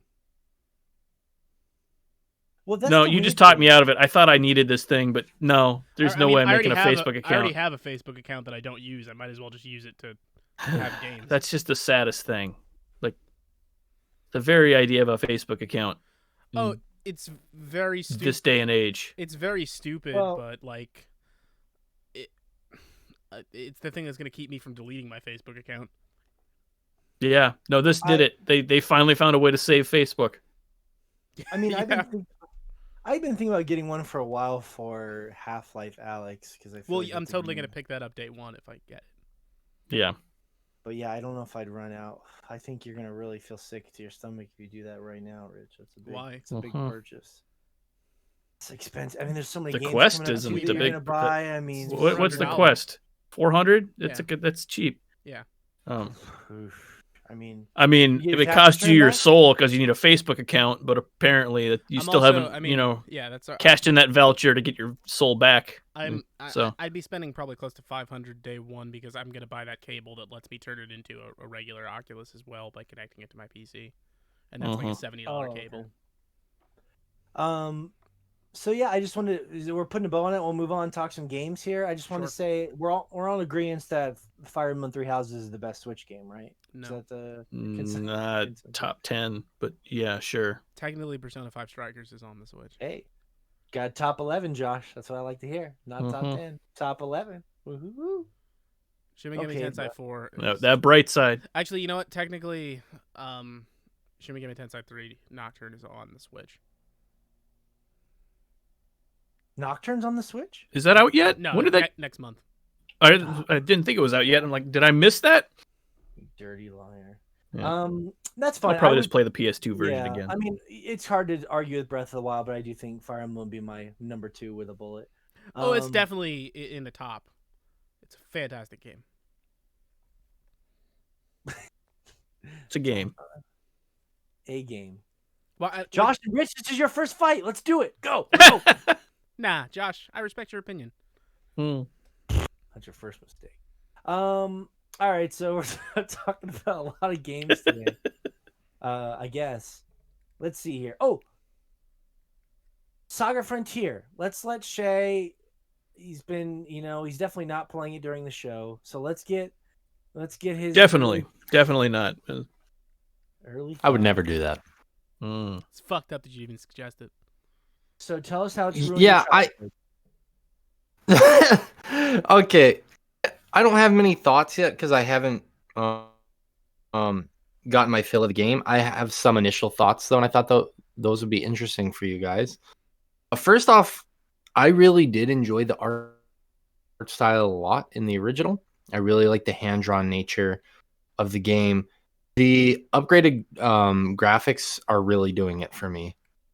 There's one character whose name is Red, and the initial. I'm not spoiling much for you because it's the very, very beginning of his story. You are driving in a car with your father, and you guys get into a car accident, and then Red comes to, and his father is gone, and this town is just lit on fire, and he can't find his father because his father has been killed by this secret organization called Black X. And just that whole sequence looked absolutely gorgeous on the Switch. The sprite work, the background, all of it was done very well. And that's been pretty consistent throughout the game.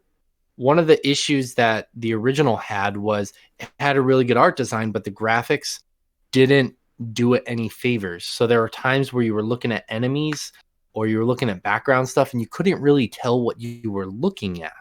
And this game has cleared a lot of that visual noise. I don't know other way to word that.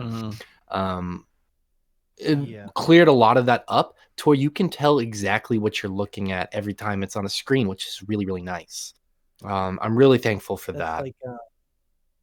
Yeah, that's a good way of putting it. That's how I felt with the Final Fantasy 12 remaster, because the PS2 was so blurry that whenever they brought it over with HD, it was like, wow, this is like, it's the same art, but it's just so crisp and clean. It's just nice to have it cleaned up. Yeah, and it doesn't do, like, it isn't such a big overhaul that it ruins my original memories, which is really nice. Obviously, the nostalgia is vastly intact, and they did a great service by just cleaning up a lot of the issues that the original had, visually speaking. When you say and gorgeous, for the go ahead. Do you think you're being because you're such a big I think fan? it looks a lot. I think for me, like that art direction, like when I talk gorgeous, I'm talking less about graphical fidelity, more about the art direction. And the art direction looks amazing, and that's gorgeous to me. I understand that that's gonna be different from. Well, yeah, it's because graphical fidelity, the top rung is laughable. As we just discussed in the last section. Let's not go back. But so you're saying is that the art direction was always great. No, PlayStation's limitations held it back. No, that was the case. It was the original was kind of muddy. Like it did not get across what they were trying to in a lot of places. Well, that's great. Whether or not, it sounds like you're happy with the work that they did, because you care deeply about this game more than probably 99% of human beings on Earth. Now, I'm going to start playing the game as Red as well, because I heard that he is a generic Final Fantasy style protagonist that you should start the game with if you've never played. Honestly, and this is my biggest advice both to Rich and Morgan, if you're actually going to legitimately play it again, just so like people who have never really heard about this game, this is a game where you select one of 7 characters, which is now one of 8, because they've included a new character that was kind of lost in the original. In the original that they brought back with the HD remaster. Sorry, I was distracted by Morgan showing me he bought the game. But no, you're good. It's all good. I'm supposed to be professional. But anyways, I appreciate you. So you are selecting one of 7 characters. I'm going to keep it at 7 because there's a specific thing you have to do in order to be able to play the 8th playable character. But and you go through their storyline, and there are characters whose lives are kind of interwoven, but their stories are fairly to vastly different. And you have to play the game multiple times to kind of get what's happening in this universe, so to speak. And it's really charming. And my advice to both you, Rich, and Morgan is to play is either Red or as the robot, who is T260. T260 is probably the one I would actually recommend that you go with first. His storyline is the easiest to play through. It's one of the more interesting storylines, and it's one of the more straightforward stories. That way the game doesn't like kick you in the dick straight to get go, because one of the things about this game is it is very, very difficult right off the bat. The enemies actually level with you. It's one of those style games, and there's a lot of things that you have to figure out right off. There are things that it tells you, and then there are things that the game doesn't tell you. Sorry, but and one of the really nice things about the HD remaster. Okay, well, one of the really nice things about the HD remaster is that it actually tells you a lot of information that the game didn't originally tell you, which is super, super nice. That seems like a smart there are a move. lot of you have a move, you have a move pool, but you have all these moves that you didn't really know what they did, You just had them. And now when you're in combat, when you highlight it with your icon, it actually gives you a description of what you're about to use, exactly what you're about to use. And that's really good because That's nice. they're in the combat system, you can do combinations or combo moves. And by having the description of what attack you're about to use, not only are you going to see what it's strong or weak against, but also you're going to get a more intuitive feel for what you think would combo well together, because there's nothing that really tells you what combos together. It's something you have to figure out through the combat itself by playing through it. By putting those descriptions there, it makes it a little bit easier. It takes away some of that guesswork that was kind of expected during this era of gaming, where you just figure everything out on your own. That's not where gaming's at nowadays. And by doing that, it's made it feel a lot more modern and current.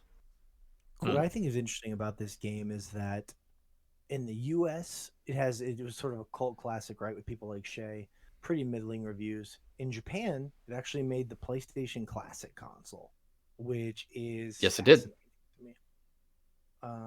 It was massive here. That's what she said. No, she but didn't. Yeah, it's been Yeah. a while. Yeah, I To said you. She gave up and went home because she was Oh, fucking feels tired good. of everyone repeating what she said. Feels good to get that off. Yeah, Shay. So I noticed, because it's a game you can play multiple times. Does that mean that the That's storylines technically true of themselves are all short? games. Does that mean the storylines are short? Sorry, what was that, Morgan? So actually some of the storylines can be beaten very, very quickly if you know exactly what it is you're doing. Like, there are some storylines that you could probably beat in 4 or 5 hours if you don't do any of the supplementary stuff. If you just very much just beeline through the story. Oh, I'm Sorry, sorry go to ahead. interrupt you.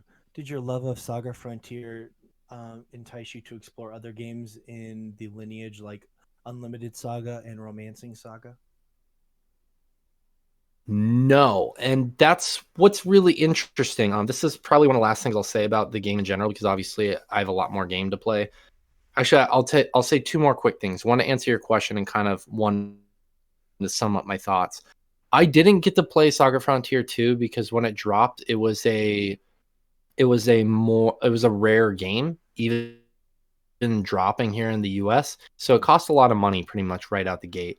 It's a collector's item. All those games that you listed, Saga Frontier, Romancing Saga, and Unlimited Saga, despite how well or how poorly some of them were received, I know Unlimited Saga was very poorly received because it's supposed to be a peculiar game. They're all rare games, so they're difficult to come across in terms of the physical copy. There's a rumor right now, which hasn't been confirmed, so take this with a grain of salt for any Saga fans out there, that the producer was in a stream a few days ago, producer of this HD remaster, and said that basically Saga Frontier, Romancing Saga, and Unlimited Saga are all going to be getting the same treatment that this game has gotten, and that Square Enix is planning to revive the series to give it a lot more love, because they've realized that there's a lot here and they kind of just put it away for a while. I'd So buy that. there, if that, what was that? No, I was gonna say I'd buy that also because they very recently released Romancing Saga 3 for the first time in the US on Switch. And like not too long back. And I was actually gonna say at the end of that there, Shay, I played Romancing Saga 3 when they dropped that on Switch. And when you're done there, I'd highly recommend you check that out, because that is a really cool little RPG. Okay, cool. Yeah, I'll check that out. They're games that I've been wanting to check out for a while now, and I just have never prioritized them. And this kind of gives me incentive. What was that, Morgan? That's crazy. So you've never played Saga Frontier 2, and that's like the sequel to like your game. Yeah, I know that one wasn't as well received as well, though, because it never played. It wasn't as well received, and this is part of the reason why I didn't play it either, because it was supposed to be less of a is a more streamlined game, less of kind of like an actual RPG. So it's very, from what I was reading, corridory by the books kind of thing. So I didn't put as much time or effort into trying to get a hold of that game. But if they're going to be remastering it here in the future, I'll definitely play it. My last thoughts so far, and this is very, very early on, is one of the things I forgot about this game. There is, and I think that's a limitations due to the console itself. There's a lot of space in this game, and they don't do a lot with it. So, for example, there's a world called Manhattan that you go to. Everything is broken up by worlds in this game. And there's a world called Manhattan, and it very much, it looks like a futuristic New York. And part of it is you go into this place called the shopping arcade, and you go in there and you're seeing all these shops, and you're going up all these stairs, and you're talking to a bunch of people. And there's some things story-wise that happen in there, but there's only one shop you can shop at. And you could see all these like doors to all these shops, but there's only one that you can shop at. And it's kind of a sign of that era we grew up in, and the era that this game was made in, where you could see they had these ideas for going all these really interesting far places. Even Final Fantasy VII is guilty of this, where there's just a lot of empty space. They had these ideas for what is now being made like Red Dead 2 or Cyberpunk or Grand Theft Auto 5, where you could run into anything at any given point in time, that the world is sprawling and vast, but they just didn't have the resources, and the machines didn't have the capability at the time, unfortunately. And this game is a little bit guilty of that, where it has some free space. But that being said, there's still a lot of fun to be had in this game so far, and I'm really liking some of the changes so far. And I'll leave it at that. Okay. Morgan, you are choppy as hell on your end and constantly freezing up. Just Yeah. Downloading a game during the show is just an was a excellent really, idea. really terrible fucking plan. All right. Well, we'll see. And well,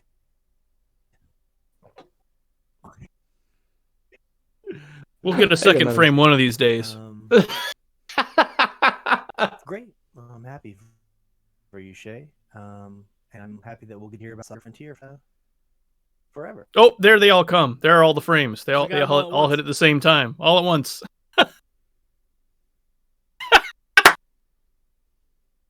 I can hold on. Let me pause it. All right. So have fear. Goodness here.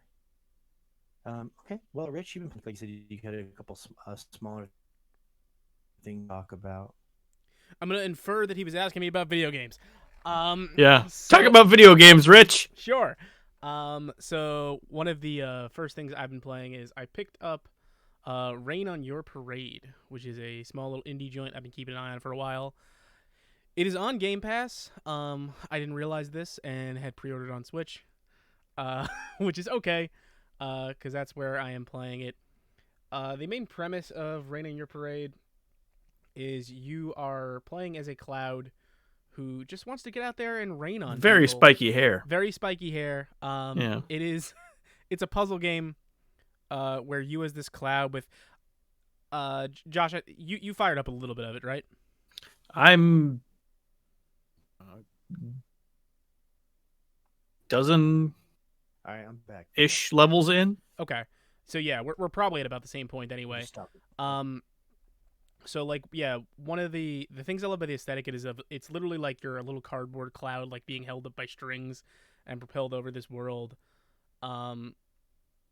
It's at a glance, and I do think some of that spirit is there. It like when I was watching this game early on for like keeping an eye on it, it was giving me like Katamari Damacy vibes in terms of like this weird kooky puzzler. and I think it does that level of like weird referential humor. Like I shared with you guys the other night, there's a whole Metal Gear Solid themed level where you have to stealth your way through an area. And I did die a couple times in it on purpose just because they go through the full Otacon thing when you die, where your handler goes, Cloud, Cloud, Cloud! Yeah. There's lots of hats and stuff to unlock. Morgan would probably really appreciate there's a whole string of levels that are themed to The Office. Where Oh, that they sounds great. literally do the title cards. And like it is a 1-to-1 recreation of the set, like with the annex, with Michael's office. And you have to do little amazing. missions in there, like soak up coffee and fill up all the coffee cups. There's one where a certain office employee is walking with a big bowl of chili, and you have to make him trip and spill it. So my internet lagged out. What game were you talking about again? What's his name? What's whose name? The Cloud who Cloud. trips, or the Cloud. Sorry, not the Cloud who trips, but the Cloud who makes someone trip. Cloud. Cloud. What's Was the this person that who trips weird name? Final Fantasy The person who VII trips mod doesn't have a thing? name. They are unnamed. Oh, Is that what we're talking about? That Final Fantasy VII mod thing? No. Sorry, You I know, lagged out. I'm well aware. Again, we're talking about Rain on Your Parade.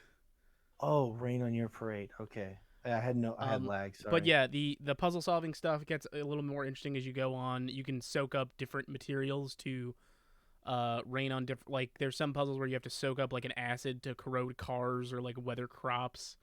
You eventually get a thunderbolt mechanic where you can like strike lightning down on people. It is weird and just kind of having fun with itself. I was actually going to bring this up on the show, and Josh brought it up in private the other night. When you go into the your cloud house, as they call it, where you can put on accessories and stuff, the cloud is just a normal cloud with a smiley face on it, and you can choose to draw your own face. There ain't nobody stopping you from drawing a dick on that cloud and playing the whole game like that.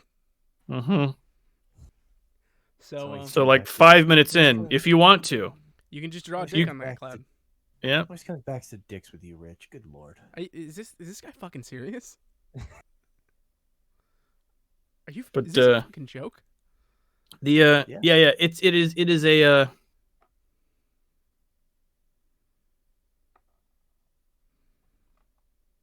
fairly fun, lighthearted, like not super serious sort of Not super serious nor challenging. Yeah.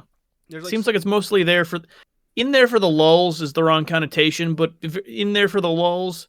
I think it's charming enough and it's fun. Like, and there's some bonus objectives and levels if you want to strive to get different accessories. Like in the school level, I appreciated there's one level for chasing children basically from one end of the school into the last classroom at the end. It's one of those things where, like a Katamari or a Donut County, it's fun to kind of just move around the space they give you and see all the different things going on. Yeah, and just mess around with it, and poke how at everything. You can interact with them. But I believe it's $15, and it is on Game Pass. I think so. Yes, it is currently on Game Pass, which is yeah. Check it out. It's how I picked it up. So yeah, cool. I'm gonna have to go download that right this second. Yeah, that'll definitely not throttle your speeds. Morgan, did you want me to just go right into my other game while I'm here? Yeah. The other thing I've been checking out a bit is another cheapo game for y'all. This is an early access title, Dorf Romantic. I have been playing a bit. This is early access on Steam. It is $10. The easy sell to explain this is it's kind of like Carcassonne. What is that? it's a board game. It's a board game. It's classic. Like, classic. It's been around for forever at this for point. a very long time. Yeah, it's like a hexagonal Carcassonne. So the main idea is you're giving this stack of hexagonal tiles, and you're just laying them out. There's no timer or anything like that, and the tiles will have things like forests or houses or rivers of boats or train tracks on them and things like that.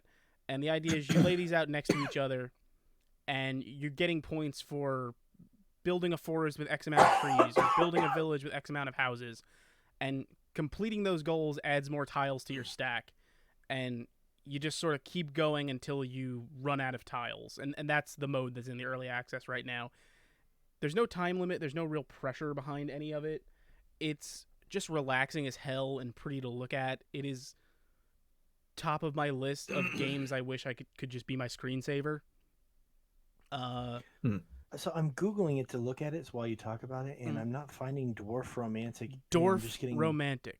DORF ROMANTIK. I thought it meant like dwarf. Okay. No, like the thing sounded Russian, and you went. Come on. How did it sound Russian? He said Dwarf Romantic. Dwarf Romantic. Shay, you are muted. You're muted again, Shay. Thank you. I'm gonna be with Morgan. I thought it was Dwarf Romantic as well. I'd to be really fair. appreciate I didn't it realize it was Dwarf. if you guys stop giving away the name to the dating game I am working on. It's really gonna throw off our Kickstarter when we launch in a few weeks. Dating app for sure. Dating game. No. Yeah, not app. Would love to, and they're not going to get it. Yeah, we already have an app, Morgan. Why would you think they're only interested in other dwarfs? Come on. Fuck Is that up. a fetish? Are you going to Pornhub and typing in dwarf? I'm trying. I don't like. What's Why would you tell on yourself like that, Morgan?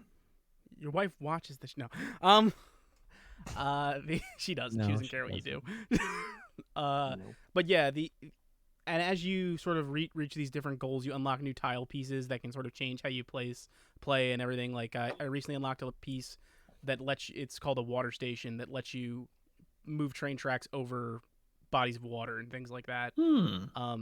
Because what really starts to complicate it is like the goals get bigger and loftier in terms of make a forest that's only X amount of trees. So if you go over it, then you're blowing a particular goal. But beyond that, pieces that have rivers or train tracks can only be like they can't be laid out in certain ways. So they have to connect to another train track or end the train track. There is a creative mode coming. That is at least on display in early access, which I imagine would just be like sort of an endless mode where you can do whatever you want.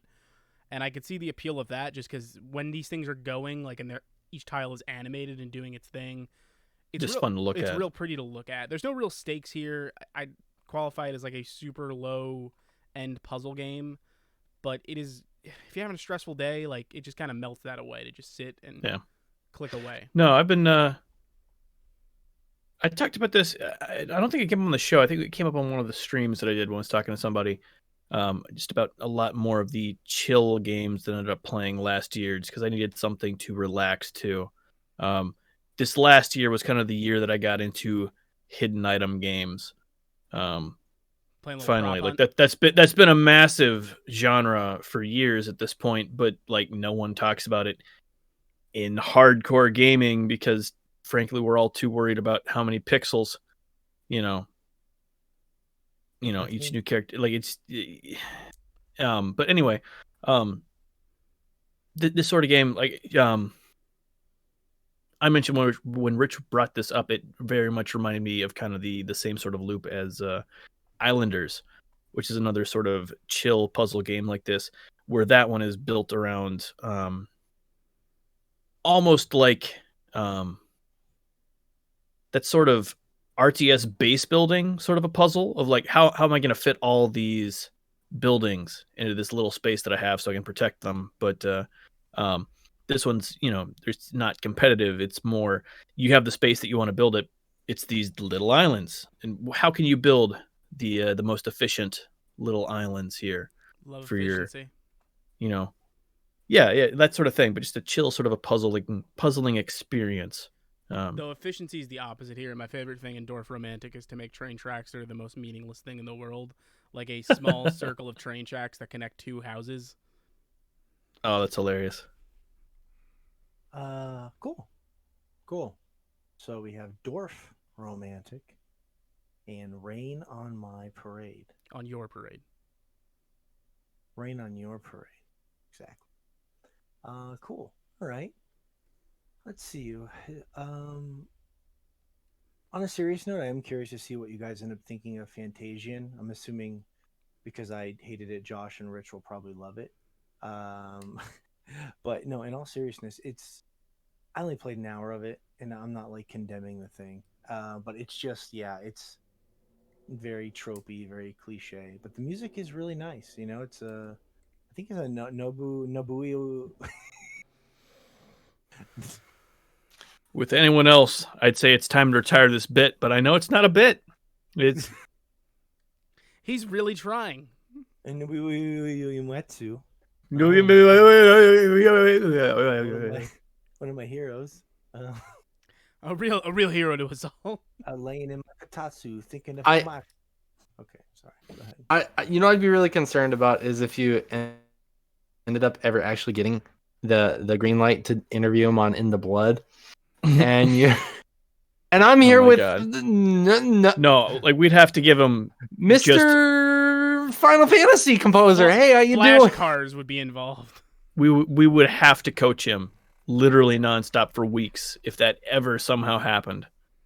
We'd make a montage of it and put it up on YouTube. Mm-hmm. We've just cut audio in, and here is, in my voice, Nobuo Uematsu, and then back to Morgan's voice, and I just do a completely silly voice, so it doesn't even sound like Morgan at all. That's how I'd have to work. Matsu. It's Nobuo Uematsu. I pull from Miss Walker, but I think sometimes they're just too derivative. I liked Lost Odyssey, but even that game, its biggest fault was just how derivative it was. But I did really like it at the time. That game's fucking great.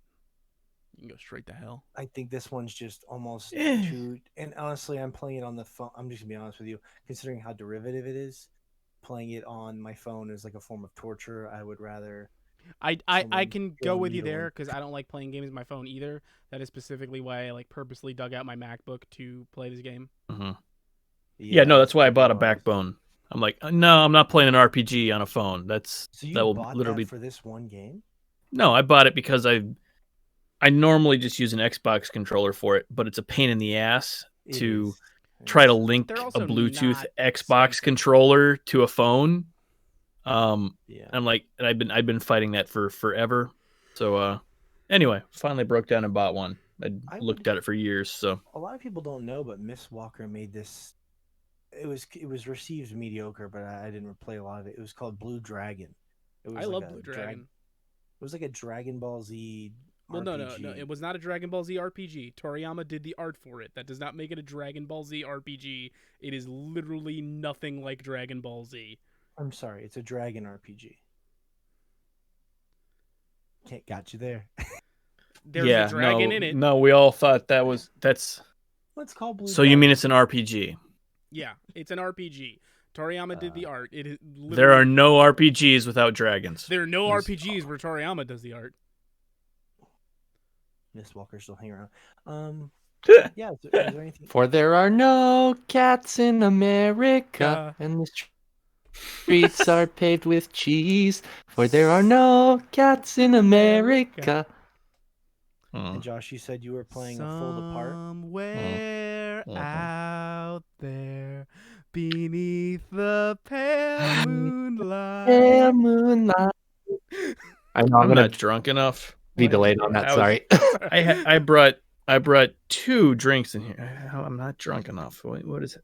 How has this happened? How has this happened to me? Okay. So is there anything else you guys want to talk about before we take our last break?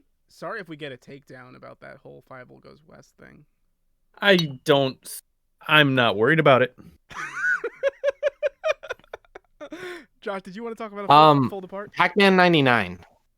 Yeah. Oh, I wouldn't mind bringing it up for a moment. I've been playing. Here, let me look at my list here. I've actually been playing Gal Metal, which is one I told the other guys about on break, but I don't plan on getting into it. That is an older. I'm going to bring it up because the pitch is why you would play it, and what I have to say about it beyond that That pitch probably made me doesn't wanna matter to play any it. of you.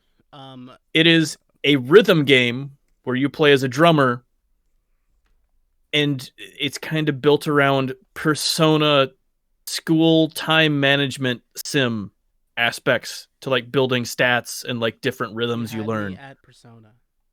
Yeah. So it's That's just bizarre. It's only on the Switch because they have you use the Joy-Cons to like actually drum.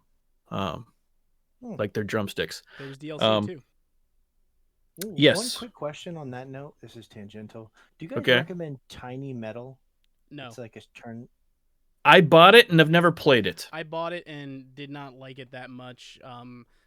I was probably being too harsh on it, to be totally fair. There were certain things about it where it was like Art was pretty bad, it was. wasn't it? I don't. The art's fine. Eh. The art's fine. It was kind of Advanced Wars ish, but not quite enough. Like the not being able to combine units is probably what annoyed me the most because it's like an Advanced Wars fundamental to me, and it annoyed the shit out of me. Okay. Yeah, So it seemed like it Gal was. Metal. It seems like Tiny Metal was kind of in the same vein as like Wargroove, where they're like, man, it's a shame there aren't any more Advanced Wars games. And Wargroove kind of, it also didn't follow all the same rules, but it kind of did its own things in unique enough ways that it was still really good. Whereas Tiny Metal, from what Rich is saying, kind of didn't follow those rules in frustrating ways. In ways So- that bothered me enough to make me not see it through the Yeah. end. So Okay. anyway, so I played a little bit of that, which I'm not going to go into much more because that's the pitch is why you would buy it. So played Good some of pick. that. I played some of Tasamachi, which is a game I bought because of the key and environment art screenshots that I'd seen, and didn't look into it any more than that, which is it's gorgeous. The game is a gorgeous looking thing. It is apparently made by an artist who worked on Final Fantasy and Breath of the Wild, which explains why it's so gorgeous. It is very janky at the moment, and you just kind of wander around. The story is given to you in essentially silent movie flashcards, where like a character will show up and then all of a sudden black screen with a bunch of text. As very jank, very pretty, and it's kind of fun to explore these little environments. Not going to recommend it to you unless you also see those, screenshots, see some of the key and environment art, and kind of also think it's something you just kind of want to experience, because that's it. I'm there for the art in this game. It's kind of a just fun little place to explore. That's what I said. Tripping acid at that Van Gogh exhibit. They asked me to leave. I'm here. For Understandable. So those briefly touch on those, but then A Fold Apart I wanted to talk about a little bit, because that one was one that, because I picked up Apple Arcade again to play Fantasian, but I've not gotten to it yet. Rich talked about this last year, and it sounded like my jam, and I just never got around to playing A Fold Apart. And that's on Apple Arcade, so since I was already paying the money for it, I'm like, okay, let's get around to playing this game that sounded interesting to me last year. And it is, Rich has already described it a little bit, but it's been a long time. So for anyone who's not caught up on it, it is a puzzle platformer, 2D puzzle platformer, where you are folding the levels in order to change the geometry. Like basically every level has a front and a back, like it's just a piece of paper, and you can fold it to be able to get to different platforms and whatnot, trying to get to your goal.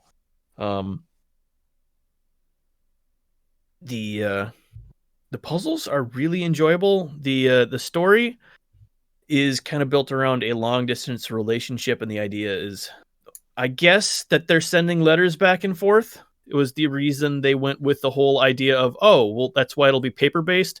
They're sending texts back and forth, so like the metaphor didn't quite come together. That's not how but I read it, though. I thought the paper thing was supposed to be because he's an architect. Is that like it's, okay? Because it's set on a drafting table.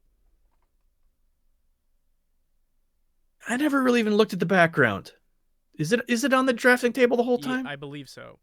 It might, when you're playing as the other partner who's a teacher, it might be different. But like I was getting the art. One of the characters is an architect. And that's the vibe I got from it at the time. Okay. Anyway, I was not as enthralled by the story, because it is kind of, it's the whole thing is around them being, in a long distance relationship. Like the architect wanted to go work on this skyscraper in a city who had, they had to go work there for a year in order to do this thing and then come back. And the relationship just being really hard for them to work on. And every new level you get to is based on a misunderstanding that they have because they're doing this all over text, like texting each other, and like one of them will like really hyper focus on a word or two that someone else texted to them and being like, oh fuck, what did they mean by this one word in a text? And just personally, I found that more frustrating than intriguing, at least to me, just because the idea of that seems so silly. Not that it doesn't happen, but like It was a little bit hyper exaggerated, or I don't. well, not I just don't no. think It's just so. like these are Cartoony. easy solutions to these things that someone's fixating on, and not that it doesn't Overthinking. happen, but like it's frustrating watching it happen. Like somebody just like you're texting on a phone, call each other once No. during this whole relationship. Somebody call the other person. You I see can what you're figure saying. this out in literally 3 seconds. Much to do about nothing. Yeah. Yeah, no, it's very much in that same vein. Like, let's overthink everything. And that's fine, like just for creating drama, but I kind of get a little tired of it as far as just a personal preference thing. The idea of like some rom-coms are good, like the idea of like, okay, we're having a misunderstanding because of, our own perspectives on things, and you can definitely tell that they're coming from that. But also some of the misunderstandings they have feel so ridiculous in the way they're framed here, at least to me, that I don't know, I kind of had a harder time connecting with it on a narrative level. The puzzles were really cool though, just because of the way, like the very mechanic of just folding the levels you're on was really cool. And I loved that part of it. The music is great. Yeah, Agreed. fun game, very fun little puzzle platformer. It's my sort of thing. So Cool. All right. Well, we're gonna take a fold apart and go to the bathroom. No, we're not. Because Pac-Man 99. I thought we were saving that for some reason for the arcade show. Sorry. Go ahead. I mean, we could. we could leave them in suspense. That'd Well, give me time I to had play said more that of it. before the podcast that I had played a bunch. So I want to hear what you have to say about it. okay, we can do that's both. fine. I can wait. We can talk about it again. We can do whatever. We can absolutely talk about it again. Are you guys all playing? Or is everyone here playing? I to played a play little it, bit or of it. should I download it? I've not played Minute. it yet. No, I'll probably play it, but I've not played. I'll it do yet. one quick minute. I have had zero issues with any kind of lag or any kind of glitches or anything like that. I have no problems getting into matches. It's been a really fun experience. I've gotten second place twice. I haven't managed to eke out first place yet. It's really intense. It's a lot of fun. It really makes Pac-Man feel a lot more modern with the battle royale style. It's a hell of a lot of fun, and I'm excited to talk more about it with you guys. I'll leave it there. Have you been a Pac-Man fan, or are you more of like Who isn't? Pac-Man? I could take it or leave it. It's fucking Pac-Man. I've never like gone out of my way to play it, but at the same time, I used to own Miss Pac-Man on the Super Nintendo when I had one. The better game. I loved playing that game. Yeah, I forgot. About Really that. fun game. So, This Pac-Man was hot. yeah, I mean, it's not like I'm fervent in my. You really my, focus on those signifiers, don't you? It was a bow. Just a bow. I really should have. She had the same physique as Mr. Pac-Man. You know, I'm gonna apologize for this in advance. I'll have it ready by next week. I really should have something in OBS so I could just cover Morgan's camera at a moment's notice when need be. Nothing's hotter than a. Never mind. Yeah. Then a big pink bow. Gotta... Red bow? Red. It's hard to tell on those old screens. Let's say red. What you got under that bow? I think they. Literally nothing. That was the terrifying part of it. Is What was it clipped to? just the bow. Just his the clipboard bow. Skull. Miss Pac-Man's fucking great. I think we can all agree on that. It's a fucking fantastic game. Mm-hmm. I Much think- more of no. I'm much more of a Miss Pac-Man fan than I think than a most Pac-Man people fan. are. Like, it's the clearly better game. Yeah. I liked the 3D Pac-Man game on the PS1. It was Oh a my 3D fuck. platform. Pac-Man World? That's Yeah. terrible. Ugh. It's almost as good as the Sonic Adventure games. You know what the one good thing Pac-Man World has from the main menu? You could literally play actual games of Pac-Man. As long was as you fun. don't start the actual game by accident. I'm surprised you didn't like it. I Jesus. remember it being like Bad? something that was critically received. Was it really considered bad at the time? I remember enjoying it, but like not like falling in love with it. But I remember it being fun, enjoyable. I mean, it probably wasn't terrible. It was probably fine. Like most of these games are fine. Ugh, it's old. I'm gonna have to go to. I mean, didn't that game come out during the time that the crack epidemic was happening? So just fine is We were worried relative. about other things. That's amazing. I feel like shit for okay, making well, that. That's so- such a terrible joke. I made a shitty joke, guys. No, I don't mean like it wasn't like terrible because it was mean-spirited. It just wasn't good. Mm. We're gonna hurt his feelings. You know, Rich, I've been really nice to you this podcast. You You're have. gonna fucking get it in a minute. You're a sweet boy.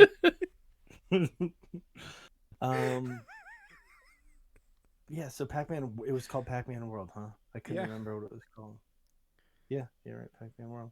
I'll have to go check it out and see. I wouldn't recommend it. Yeah, there's probably a PlayStation demo disc somewhere. Cool. Yeah, maybe we'll all jump in there. We have a, arcade theme topic coming up soon, so maybe that'd be a good time. I'm gonna for me spend all take a my sick time to day talk and about Oh, the yeah. Dick Jug. podcast. I was actually just trying to find an arcade near here. Now that we're finally kind of slowly pulling up out of this nosedive. I gotta get back to Barcade, everyone. Yeah, it looks like I'm gonna have to head into Detroit to actually find an arcade. They're just they didn't survive around here for the most part. I have to head into Detroit, which that's not too far, but it'll be yeah.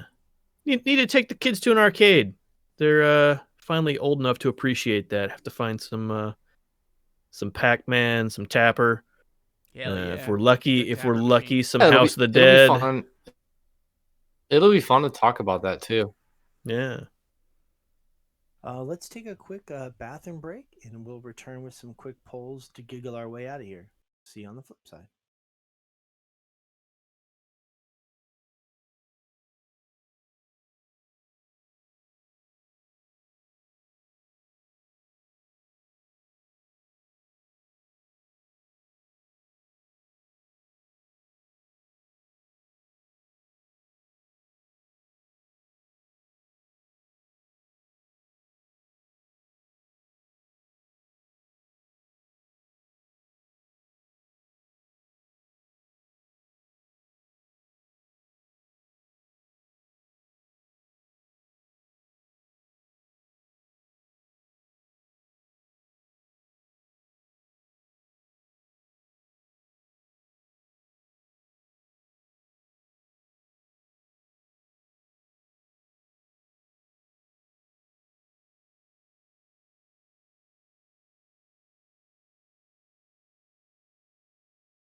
Well, here goes.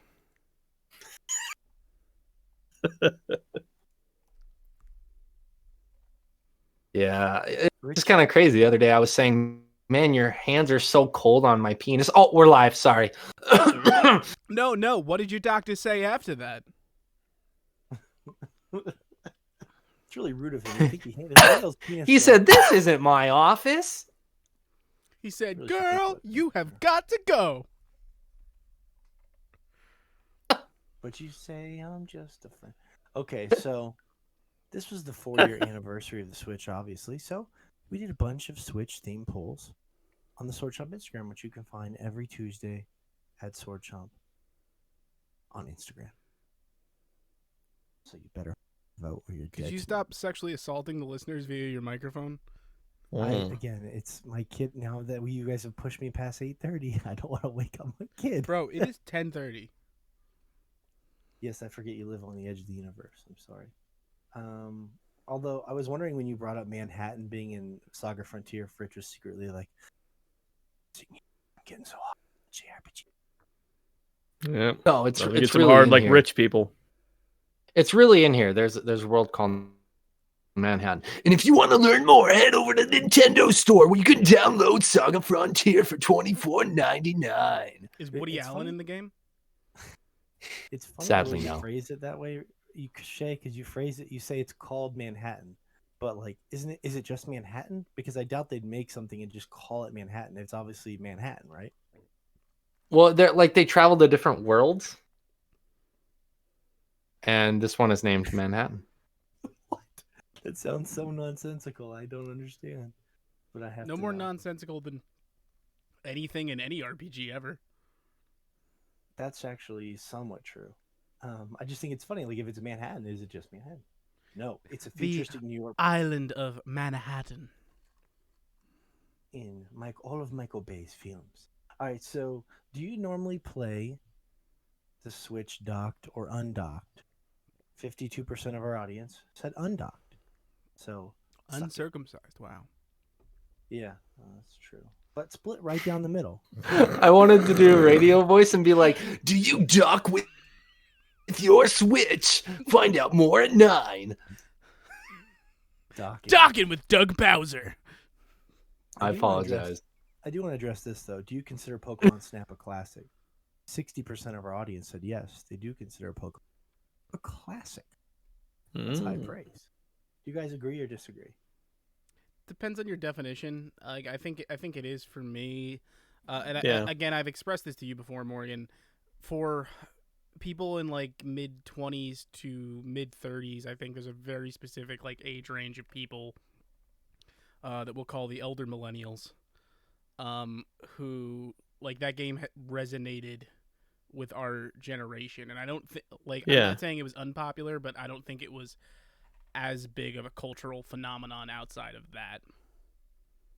Yeah, I think the thing that was interesting that it did was just it was kind of the first of these let's take our property and do something bizarre with it sort of experiences that we got from Nintendo. And we've gotten a lot more of them since then. Stuff like Luigi's Mansion. That's a fucking bizarre concept that has become a series since then. They did some weird stuff here and there on the N64, and that was kind of a really cool first glimmer of that in a lot of ways. It's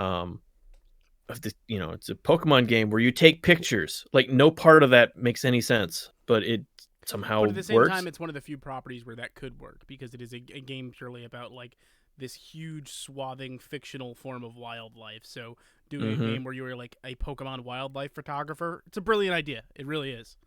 Yeah, it works. Like they're Wow. mm-hmm. It's such a brilliant idea that people clamored for it for like every It Yeah. was annoying. You just got six The- people saying, "Where's Pokemon Snap? Where's Pokemon Snap?" So Shay, it's like, I'm gonna. The thing I'm unsure about moving into this next one though is it was a full price game, but everyone rented it. Everyone rented Snap. I don't know anyone who owned that I game. didn't steal it from the Blockbuster. Stop asking me that. And it's strange it still Yeah. feels wrong to me that this is a $60 game It's not. for the new one. I Didn't they imagine the just new say it one was is 60? more- I thought it was I like imagine 40. I think they just announced it at 60. I imagine the new one's a lot more robust, like most modern games are. But yeah, the original game you could fly through in a really intense weekend. Like even on the Switch, I expect to rent it. It makes no fucking sense, but like Yeah, that's weird. I feel like I'd pay them a subscription fee to Pokemon Snap. Like, okay, yeah, you can have this for the weekend for $8. It is $59.99. That makes I apologize. it makes no sense why they would do that, but it feels like they should in a Yeah, way. just- Like, hey, we'll rent you this game for the weekend. I mean, It's $8. You want to play it for this weekend? I'm gonna buy it because I feel bad because I stole it from Blockbuster and like 15 years later they closed. So those things are definitely related. Yes, totally connected. Just A to B, Yeah. direct There's connection. a direct through line there. But in order to really support the devs, Shay, I'm gonna have to ask you. You're gonna have to show us what the Pokemon Snap stations at Japanese convenience stores look like. Oh, done. You know that's gonna happen. In fact, if Oh, we can yeah. find some way for us to use that app to send you like our photo data, I'm gonna be like, all right, I'm gonna pay you so much money for you to print out my Pokemon Snap pictures and mail them to me. I I'll have do to that. imagine. No problem. I have to imagine that even though they're Pokemon Snap themed, it'll probably print anything on one of those SD cards. If I had to guess. Well, my guess is don't- that On they were the- on saying the- it's gonna specifically be for Pokemon Snap, and I would imagine the way that makes sense to do it is not through the SD card, but through you sending the photos to the Switch app, and then using that on the station. Okay. That's what I'm It's, assuming. That's the thing. Like in the modern day, that's what makes sense to me. Yeah, Yeah. that'd be awesome. I don't know how in depth it is, but it'd be fun to have like a picture contest with us and our audience. It's like who could take the coolest photo and have our listeners vote on it on poll day or something. Totally. That'd be cool. Yeah. We'll see. Because that was something that always bugged me about the Great. first one, and not bugged me, but like I would take a photo I was really proud of or something, and be Yeah, like, shit all that's over it. that's not the full points. Like it has to be dead center, no artistic license Which is with it, not as how you big take as possible. photographs. Yeah. Yeah, but like the way they scored it originally, I was using Was- the rule of thirds, Professor Oak. You exactly. idiot. And games have done that better since then. Like their whole like Umurangi generation last year is really good in the way it is the AI they've got there to, well, it's not AI, but the algorithm they've got to choose how you've taken a picture is better in that regard. So I'm hoping that they're actually a little bit better at, rewarding photographs that are actually framed in interesting ways. So we'll see. For those like 3 people that were hating on the game, I will say this: just because I think it's a classic at the time doesn't necessarily mean all classics have to hold up. It's a little tough when you go back and play it, because I played it a couple of years ago, and even though the charm is there, you're dealing with all the 64 stuff, that weird controller, the blurry visuals, and you have like you're on rails, and it's both agonizingly slow and frustratingly fast at the same time. You have to do missions over and over and over again. Like you said, Professor Oak is kind of a dick, or whatever his name is. Great Wow. engineer. It's Professor Oak. Great. It's definitely has problems for sure. I don't know if it holds up great, but that doesn't mean this version of the game hopefully will be great. So we'll see. We'll see what happens. This was a little surprising. 60% of our audience said they thought Mario Odyssey was a better game than Mario Galaxy. Incorrect. Yeah, no, I think that Odyssey's great. I don't know. Galaxy's I just think- a better game, though. Yeah, that it's a hard one because I've got a feeling that some of them may have not even played Galaxy because, the Switch is a more this is for gamers console than the Wii was, and I don't know. As far like, as the data shows me, there were at least 3 Wiis in every home. yeah, you'd think so. You'd think it sold like gangbusters. Everyone should have played it, but it feels like, at least to me, there are a lot of people who never want to admit to have played the Wii. What a in weird gaming, thing to. kinda. But It's we would bizarre, like to but play. We would no, like this to. is not a serious console. It did a lot of stuff really interestingly, but I walked off with my Wonder Swan color. Fucking amateurs. I don't know. I think it might just be recency bias, but either A, recency bias, or B, oh, it was gimmicky. Look, you jump around these worlds or whatever, but they did some really cool stuff with it. They did so much still cool stuff with it that they made a second one, like a literal direct follow-up just to A that thing game, which that's never happened outside of like the original Mario. yeah, they don't do that Well, at because least they generally Mario run out of Galaxy. ideas before then. And Galaxy 2 is also amazing. Like Just Galaxy one 1 and big 2 are news both flash, yeah. just absolutely stuffed full of some of the best Mario levels in the entire series. Can you talk more about stuffing? Not until November. Yeah. That said, just the general movement mechanics in in Odyssey are better. As far as like the flexibility they give you and stuff. So that's a tough call. It's a tough call, Yeah, but I think the Galaxy, I first still half think of- just the level design is just so much better that Yeah, it the first pulls half it of through. Odyssey, I loved because I thought it was a perfect balance of like kind of doing that 2D/3D stuff. But yeah, that's tough. It's a really tough call. I don't have a strong preference either way, to be honest with you. They're both great, just- but I do Mhm. think like Galaxy is just like more intent and like a more perfect design. Like, not to knock Odyssey at all, because it is a fantastic fucking Mario game. All right. Shockingly, I said, is Breath of the Wild your favorite game on the Switch? Unfortunately, no. 60% of our audience said it is not their favorite game on the Switch. Perhaps it's Super Smash Brothers Ultimate, although that game they did not vote the greatest fighting game of all time, which was very It's not a upsetting fighting for me. game, so that makes sense. Rich. Oh, Josh. Oh, Josh, did you hear that chuckle? That's the first time Josh has ever been like, Rich. Not a fighting game. You're funny. All right, Josh, tell me. I which mean, one of the it's fighting it's games it's no you guys are- Catherine. Yeah, no, that's a agreed.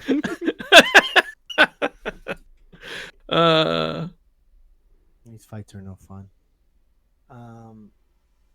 I don't know. I think Smash Ultimate is flawed, but also, yeah, probably my favorite fighting game ever. But I don't think Yeah. 60% of our audience said no. It's not their favorite fighting game. What would be the better fighting game? Give me one. Street The only Fighter thing that really 2, compares is Street Fighter 2. Yeah. Marvel vs. Capcom 2. Yeah, for me. it's fine. It's It's fantastic. Street Fighter 2 is a classic, but there's no Ganondorf with a big sword. That's really that's your defense? the big sword, huh? It's the there's first no game where he's Star had a sword. And honestly, the first game where he's been any good, but yeah. Yeah, he used to be trash. I don't. At its time, I would have said Soul Calibur 4 was an amazing fighting game at its time. Yeah. One It was of those very, very Soul high Calibur quality. apologists. Oh yeah. Welcome to the I love stage I of mean- Destiny, Josh. 3D fighters are all just universally trash. Not all. And while I won't argue that Soul Calibur is like a toe-to-toe, this is an amazing fighting game, it is good, stupid fun. Mm. I mean, it's better than Tekken, and Tekken is the 3D I fighter. could not disagree more. Oh wow. They both suck. Really? So I don't even care to disagree with you, Rich. You don't- Sure, whichever you say. You don't need to disagree with me. Is diarrhea or constipation the better shit? Who's to say? Diarrhea, duh. They have like the nicest fights. This is just horrifying. I hate you. I hate all It's of pretty Tekken 7 's pathetic. fucking great. Let's call it what it is. No, I mean, fine. Street Fighter's good and fine. If you like 2D fighting games, that's fine as well. But, no, there's definitely some good 3D fighting games out there. And the thing is, I felt about Soul Calibur Virtua 4 Fighter's all right. is that I felt like that it's easier to get into than a lot of the other fighting games where I'm constantly memorizing moves and whatnot. I can at least feel somewhat competent with the base level moves in Soul Calibur Yeah. 4. So Yeah, it was a good had some entry level strong. game. It had some strong button mashing game going on there. Here's the thing, Rich, about all. I mean, fighting that's games all that- fighting games. here's Is the it? thing that drives me crazy about all Yeah. fighting games that I think you No, guys it's not. know. Like that's the thing. That's what actually makes Yeah, it is. Smash the best fighting game is that there's no button mashing to it. The moves are There beyond totally is simple. button mashing in Smash. No, there's not. Like it takes you Yeah, all of dude. 10 seconds to learn literally every move the character has. Yeah, but you're conflating the fact that you think that everybody delves into the level that you do. Not No, but I'm everybody just saying does. there is So that long to do it. when you are playing with people at like a party who don't If you're playing normally something play like games, and Street you're like, hey, Fighter, you want to play Smash? or Well, as I'm trying to say, when you're playing with people at a party and they don't know what they're doing, they're gonna button mash, and you can try and teach them the buttons, but they're still not going to memorize them all. They're going to button mash. the And two that's just buttons, they'll how it forget the is. 2 buttons. Look, I don't know how to account for if you don't go to parties to hang out with people who and play Smash with them, but I have been to parties where people don't know what the fuck they're doing on Smash, even if it is 2 buttons, so they end up button mashing. So if you want to be smug, that's fine, but at least know what you're talking about. No, I absolutely do know what I'm talking about, which is if you want to play any fighting game other than Smash, good fucking luck guessing if up attack is attacking up or down. I think I can split the Yeah, middle here. for sure. But we don't need you to split the middle. we got this. We don't need you to split the middle. Split the difference is probably the term you're looking for. And you're not going to get anywhere if you continue to whisper at them.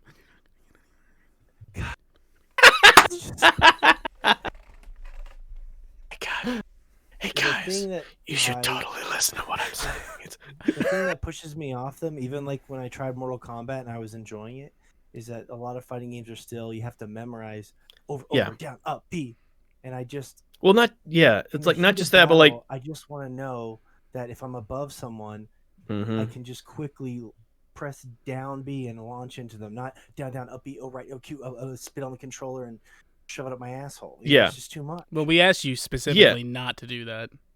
But that's what I'm saying about Smash. Like literally, your up attacks all aim up, your down attacks all aim down. It's straightforward. In every other fighting game, that is literally a fucking crapshoot. Yeah, you're not wrong about that. Yeah, like I was trying to in Mortal Kombat, and I was trying to get into it with Fish a couple years ago. It was like I had to memorize all this stuff. When I switched to character, I was like, I don't remember. Are they down right? I don't know. Yeah, exactly. Like, okay, I want to hit this person out of the air. In Smash, all you have to learn is timings. Like, okay, this one comes out faster than the other. That's all you're learning, and that takes some time to learn. But people enjoy that. If you want to hit someone above you, you tilt the stick up and swing that way. Any button you push will hit above you at that point. It's amazing. Well, Rich, you're a fan of classic fighting games more than we are. Why would you say that you enjoy or tolerate the sort of classical like down, back, right, over or something to pull a move off, that memorization kind of stuff? What do you mean? What do I talk? That's just the way fighting games are. Yeah. But it's not that I don't think that there's a place for that. I mean, honestly, I appreciate that in the same way I appreciate RTSs, where like watching someone who's good at it is fucking amazing because you know them moving one unit to this part of the map is like 45 fucking button presses to get them to do the one thing. And it's at a high level play, it's astounding to watch someone actually be good at it. I was pretty impressed that yeah, I forget his name, but Sonic, that like famous Sonic Fox. Yeah, he was like second in the Dragon Ball tournament and first in Mortal Kombat, like at the same tournament. That's insane. Like, yeah, no, memorizing 2 fighting games at the same time is nuts. Yeah, that's really that is impressive. I feel like he kind of gets dismissed by gamers in a lot of senses because it's kind of he's gimmicky, he's doing the whole fursuit thing and whatnot, but like the actual talent there is nothing to laugh at. Oh, he's an incredibly skilled player. I don't like you can't. Yeah. Just looking at that objectively, there's no way to deny that. Yeah. It's almost ridiculous. Yeah. All right. Well, that's it, guys. The Nintendo Switch is 4 years old, and it had a good life, and now it's over. So, it had a good run. It's 4 years old. Time to put it in the ground. It's like, all right, old man. All right, old man, your time has come. No one's putting up with your old shit. You can't feed yourself. You gotta go.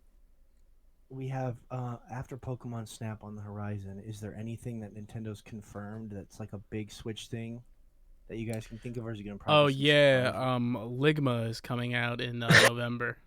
No, don't do that. You did it last week. Don't do it this week. Ligma balls.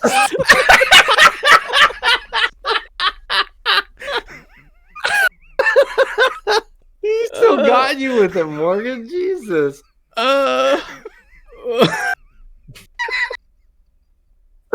Oh my god. Nothing.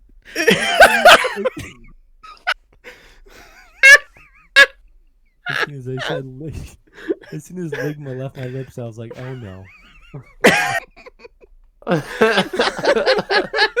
what have I done?" I think we figured out the new way to that's get an Morgan in Instagram on clip. it is That's an pretend, like, Instagram clip right there. Oh my god. we were like I was trying so hard not to because I knew he was gonna fall for it, and I was like, no, don't do it. No. Yep, we know that's the way to get Morgan now. Oh, Got me. goodness. Guilty as charged. Let's get out of here. Don't have a Patreon poll this week, right, Shay? What's that? No Patreon poll this week.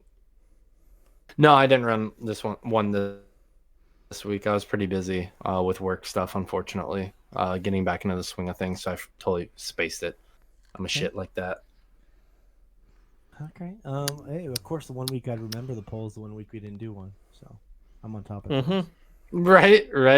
All right. Well, let's Bad. get out of here. We'll see you next week for an all-new show. I want to thank Josh for being here from Michigan, Rich from New York, or Manhattan, if you're traveling in Saga Frontier. Manhattan.